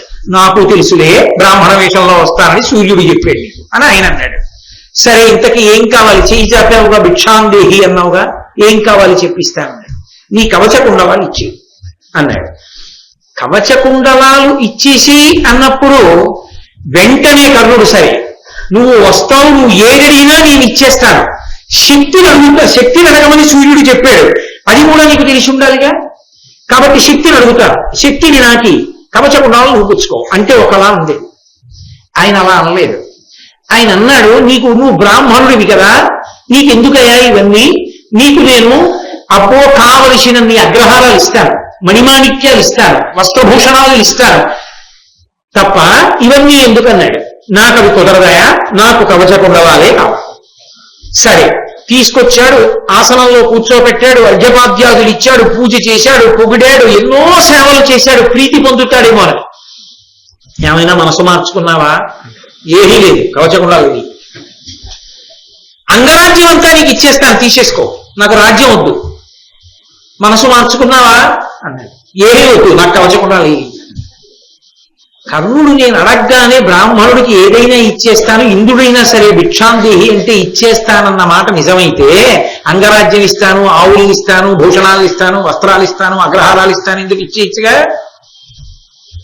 అంటే చెప్పినంత తేలిగ్గా ఏమి ఇవ్వడైనా. అక్కడ చెప్పింది ఒకటి, ఇచ్చేటప్పుడు ఒకటి. ఏమైనా ఎక్కడైనా నేను కొంచెం ఏమార్చగలనా అని విశ్వ ప్రయత్నం చేశాడు. కుదరదు అని తెగేసి ఇంద్రుడు చెప్పాడు, భిక్షాందేహి అని నేను వచ్చినప్పుడు ఇస్తానన్నవి అంతే. అంటే ఆ కర్ణుడు అప్పుడు అన్నాడు, అలగుని శాత శస్త్రమున అంగముల ఆయన ఇచ్చద శక్తి నీకు, నువ్వు నాకు శక్తిని ఇచ్చేస్తాను, కవచ కుండలాలు అలాగే ఇస్తాను. ఆయన ఏమనుకుంటున్నాడు కర్ణుడు, శక్తిని అడుగుతాను, ఆ శక్తిని ఇస్తాడు, ఆ శక్తిని ప్రయోగిస్తే శత్రువుని చంపి మళ్ళీ వెనక్కి వచ్చి తన దగ్గరికి వస్తుంది కదా, కాబట్టి ఎన్ని మాటలైనా ప్రయోగించచ్చు అనుకున్నాడు. అది బేరం అసలు. శక్తిని ఇస్తాను, నువ్వు నాకు కవచ కుండలాలు ఇస్తావా అన్నాడు. ఇది బేరమా దానమా? బేరం. దానం ఎందుకైంది? అది ఇదం నమమా ధారపోసేస్తే దానం. నేను అన్నాను కదా, పంచలు కాపిస్తాను, అందిస్తారా అంటే సెకండ్ హ్యాండ్ అమ్మకం, కానీ అది దానం ఎందుకైంది? శక్తిని ఇస్తావా? కవచ కుండలాలు ఇస్తాను శక్తిని, అయితే ఇచ్చేస్తున్నాను కవచ కుండలాలు. ఆయన అన్నాడు, శక్తిని ఇస్తాను, ఎలాగో తెలుసా? శాశ్వతంగా కాదు, ఒక్కరి మీద ఒక్కసారే పనిచేస్తుంది అలా. ఇది ముందే ఊహించాడు సూర్యుడు. ఇచ్చాకే ఇయ్యి అన్నాడు, ఆయన మాట ఇచ్చాడని ఇచ్చేశాను అన్నాడు. ఒక్క మాట ఒక్కరి మీదే పనిచేస్తుంది, అలా ఇస్తానన్నాడు. చాలా సంతోషపడిపోయాడు. కవచ కుండలాలు లేకపోతేనే ఒకసారి ఇస్తే కొట్టి తీరుతుంది, ఎవరి మీద వేసినా పడిపోతాడు. కాబట్టి అర్జునుడి మీద వేసేస్తాను, అర్జునుడు చచ్చిపోతాడు, చాలుగా, కవచ కుండలాలు పోతేనే అనుకున్నాడు. ఇచ్చి చాలు, ఒక్క మాట చాలు. ఎక్కడ అధర్మం ఉందో అక్కడ పరమేశ్వరుడు ఏమార్చగలడు. ప్రతిరోజు యుద్ధానికి వెళ్ళేవాడు. వెళ్ళేటప్పుడు రోజు చుట్టూ చేరి చెప్పేవాడు, ఏమయ్యా బాబు నీ చేతిలో శక్తి ఉంది కదా, అది కృష్ణుడి మీద కానీ అర్జునుడి మీద కానీ, పోనీ నీకు అర్జునుడు కనబడిపోతే కృష్ణుడి మీద, కృష్ణుడు పడిపోయినా చాలు, ఇక యుద్ధం జరగదు, వేసి అనేవాడు. ఇవాళ బాగా జ్ఞాపకం పెట్టుకుంటాను, వేసేస్తాననేవాడు. అట్టించి తిరిగి వచ్చి అబ్బా మర్చిపోయానని. ఈయన శక్తిని అడుగుతానని పరమేశ్వరుడికి తెలియదండి. ఇంతమందిని సృష్టించిన వాడికి వీడు ఎలా ఉంటాడో తెలీదు. ఈయన అడుగుతాడని ఈయన కోసం ముందే పుట్టించాడు ఘటోత్కచుడిని. ఒక రోజు రాత్రి ఘటోత్కచుడు చేసిన యుద్ధానికి దుర్యోధనుడు హడిలిపోయాడు. అసలు బతి నుండి రేపు యుద్ధం చేస్తేను మనం, నీ దగ్గర ఉన్న శక్తి వీడి మీద బారయ్యన్నాడు. ఆ శక్తి తీసుకెళ్లి ఘటోత్కచుడి మీద వేశాడు. ఒకసారిగా పనికొస్తుంది, మర్నాడు అర్జునుడు కొట్టేశాడు. రోజు ఎదురుగుండా శత్రువు కనపడినా వేయలేదు. ఇంకా విచిత్రం ఏమిటో తెలుసా? అర్జునుడికో ప్రతిజ్ఞ ఉంది. కారణం ఉండక్కర్లేదు, నేను నీతో యుద్ధం చేస్తాను, బయటికి రా అంటే వచ్చి యుద్ధం చేస్తాడు. అర్జునుడు ప్రతిజ్ఞ చేశాడు, నేను అలా చేస్తానని. కాబట్టి ఇక్కడ శక్తి పుచ్చుకుని రథం ఎక్కి అర్జునుడు ఇంటికి వెళ్ళిపోయి, అర్జున అలా యుద్ధం చేద్దామని శక్తి వేస్తే అయిపోయింది, కురుక్షేత్రం మనకు అక్కర్లేదు. అదే విచిత్రం, శక్తి పుచ్చుకున్న దగ్గర నుంచి ఘటోత్కచుడి మీద వేసే వరకు అర్జునుడిని చూసినప్పుడు ఎప్పుడూ గుర్తురాలేదు. అది ధియో యోన ప్రచోదయాత్. సమస్యకి పరిష్కారం ఇక్కడే ఉంటుంది. ఇక్కడ ఉన్నది స్ఫురణకి రావాలంటే భగవంతుడు అనుగ్రహం ఉండాలి. అందుకే పూజ ఎంత చేసావు కాదు, పూజకి ఫలితం ఏమడుగుతారంటే లఘుగాయత్రిలో ప్రచోదనం అడుగుతారు బుద్ధిని. అందుకే కాత్యాయనాయ విద్మహే కన్యకుమారి ధీమహి తన్న దుర్గి ప్రచోదయాత్. ఓ దుర్గా, నా బుద్ధిని ప్రచోదనం చేయి. బుద్ధి ప్రచోదనం, బుద్ధి ప్రచోదనం, బుద్ధి ప్రచోదనం అదే అడుగుతారు. ఆ బుద్ధే సమస్యలకి విరుగుడు కూడా ఇవ్వగలదు. అక్కడ పడిపోయాడు కర్ణుడు. కాబట్టి ఇటు కవచకుండలాలు పోయి, అటు శక్తి పోయింది, ఆఖరికి పడిపోయాడు. కాబట్టి ఓ మహానుభావ, ఆ శక్తిని ఇమ్మన్నావు కదూ కర్ణ, నీకు ఇచ్చేస్తున్నాను. ఇచ్చిన శక్తి నీకు వినిమెర్పడనాదిమదీయ శత్రులం గ్రచ్చర చంపి చంపి ఎది గ్రమ్మర చేతికి వచ్చుతుండు. నీకిచ్చుట అట్లు కాదు భువినందును దుర్జయుడైన నీ విపుంచెచ్చర తన్ను నొక్కరిని చేకూరు నన్ను భజించు గ్రమ్మరం. నేను వేస్తే శక్తి శత్రువుని సంహరించి మళ్ళీ వెనక్కి వస్తుంది, మళ్ళీ వేయచ్చు నేను. కానీ నీకు అలా కుదరదు. ఒక్కసారి ఒక్కడి మీదే పనికొస్తుంది, అలా ఇస్తున్నాను తీసుకో అన్నాడు. అర్జునుడి మీద వేసి ఇచ్చి అనుకున్నాడు. సంతోషంగా చాలు ఇచ్చేసేయమన్నాడు. పూజ చేసుకున్నాడు. తీసేసుకున్నాడు. వెంటనే తన కవచ కుండలాల్ని తీసి ఇచ్చేయడం కోసమని తీసి ఇచ్చేస్తూ మళ్ళీ ఆగాడు. కత్తి తీసి కొయ్యబోయి ఆగాడు. ఆగి, మరి నేను నా శరీరంలో సహజంగా వచ్చాయి కదా ఈ కవచం కుండలాలు, ఇవి నేను కోసేసి ఇచ్చేస్తే నా రూపము విరూపము కాదా? నన్ను చూసిన వాళ్ళు భయపడరా అని అడిగాడు. నిజం కదా, కోసి ఇచ్చేస్తే నెత్తులో మాంసం ఉంటే కనబడ్డ కీటకం వల్ల పట్టుకోదండి. దాని మీద ఎలా కట్టుకుంటాడు ఇంకో కవచం మాంసం బయటకు వచ్చాక? కాబట్టి ఎలా మరి విరూపాన్ని పొందుతానుగా అన్నాడు. ఇంద్రుడు అన్నాడు, బాలసూర్యుని కాంతి వంటితో నీ దేహం కప్పబడిపోతుంది. ఇప్పుడు నువ్వు కోసి ఇచ్చేగానే అక్కడ ఏమి వెలితి ఉండదు. మళ్ళీ బాలసూర్యుని వంటి కాంతితో కూడిన చర్మంతో కప్పేస్తుంది శరీరాన్ని. కాబట్టి ఇచ్చేసేయాలి అనగానే అమృతాన్ని స్రవించే లక్షణం ఉన్నవి. కవచం అయితే ఇంకోటి కట్టుకుంటాడు. అటువంటి దాన్ని చొరకత్తినొక దాన్ని, బలమైన దాన్ని తీసి తన శరీరంలో గుచ్చి కోసేస్తున్నాడు. కోసేస్తుంటే ఎంత బేరమాడాడనివ్వండి, ఎంత కాదననివ్వండి, ఒక్కటి మాత్రం సత్యం, ఇవ్వను అని కూడా వండికేసేయచ్చు. కానీ ఏ బుద్ధి ప్రచోదనమో నాకు తెలియదు, కానీ ఏ దేవతలు ఆయనకి ఆ బుద్ధి పుట్టించారో, ఎందుకు నేను దానం చేసి తీరుతానన్నాడో, ఎందుకంత పెంకితనం చేశాడో తెలియదు, కానీ నిజంగా అలా కోసి ఇవ్వడం మాత్రం అనితర సాధ్యం. లోకంలో ఎవరు చెయ్యగలిగిన పని కాదు. అంత అద్భుతమైనటువంటి పని చేసేశాడు కర్ణుడు. ఆ కత్తి తీసుకుని అలభు నిశాత శస్త్రమున సంగములెల్లను నిర్వికారుడై ఒలగతొడంగినట్టియుడా హో ఎని కిన్నెర యక్ష సిద్ధ సాధ్యులు దివినండి ఆర్చుచును దూర్యలవంబు శలంగా అద్భుతం గలయగా పుష్పవృష్టి కురియించిరి కర్ణునిపై ప్రియంబునన్. ఆయన బాగా పొడవైన బలమైన కత్తి తీసుకుని శరీరంలోకి దింపేసి ఆ కవచాన్ని కోసేసి పైకి డుళ్ళించి తీసేస్తుంటే, నెత్తురు కారిపోతుంటే పైనుంచి సిద్ధ యక్ష సంఘములన్నీ కూడా చూసి, అబ్బా అంత తేలికేం కాదు చెప్పినంత అన్నానని, కేవలం శక్తి ఆయుధాన్ని ఒకసారి ప్రయోగించడానికి ఏదైనా కావచ్చు కాక మాటకి కట్టుబడ్డాడు. బేరమాడాడో ఏం చేశాడో పక్కన పెట్టండి, కాసేపు అది పక్కన పెట్టేస్తే ఆ కోసి ఇచ్చేయడం మాత్రం అద్భుతం. ఇటువంటి వాడిక పుట్టడని పైనుంచి పుష్పవృష్టి కనిపించి హాహాకారం చేస్తూ తెల్లబోయారట అందరూ కూడా.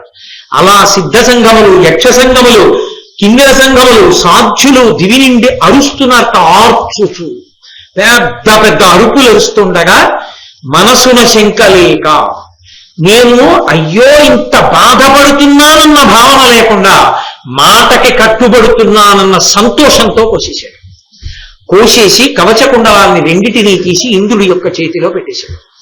ఆ పెట్టేయడమే ఆయన యొక్క మృత్యువుకి కారణమైంది. అది మృత్యువుకి కారణమైంది. ఒక రకంగా చెప్పాలంటే సుఖంగా ఆయన జీవితం పరిసమాప్తం అయిపోవడానికి కారణమైంది. ఎందుకని అంటే ఆయననే కుంతీదేవి వచ్చి అడిగింది ఒకప్పుడు, నేను నీ తల్లినిరా, నిన్ను కన్నదాన్ని నేనే, పాండవులలో భిక్ష పెట్టమని అడిగింది. తల్లిని అని అడగడం కాదు, నేను భిక్ష పెట్టు అని అడిగింది. ఒక ఆనది అడిగింది, వరం ఇచ్చేసాడంతే. ఒక్క అర్జునుణ్ణి తప్ప మిగిలిన పాండవుల జోలికి వెళ్ళనన్నాడు. నిజంగా ఇన్ని వరాలు ఇచ్చేసిన వాడు కురుక్షేత్ర సంగ్రామంలో ఏం నిలబడతాడు? కుంతి అడగలేదు వరాన్ని, ఒక స్త్రీ అని ఇచ్చేశాడంతే. తల్లి అని తెలిసి ఇవ్వలేదు. కాబట్టి ఏ తల్లి ఆయన్ని కందో ఆ తల్లే అతన్ని చచ్చిపోరా అని పరోక్షంగా అడగవలసి వచ్చింది. కారణం వివాహపూర్వ శృంగారం.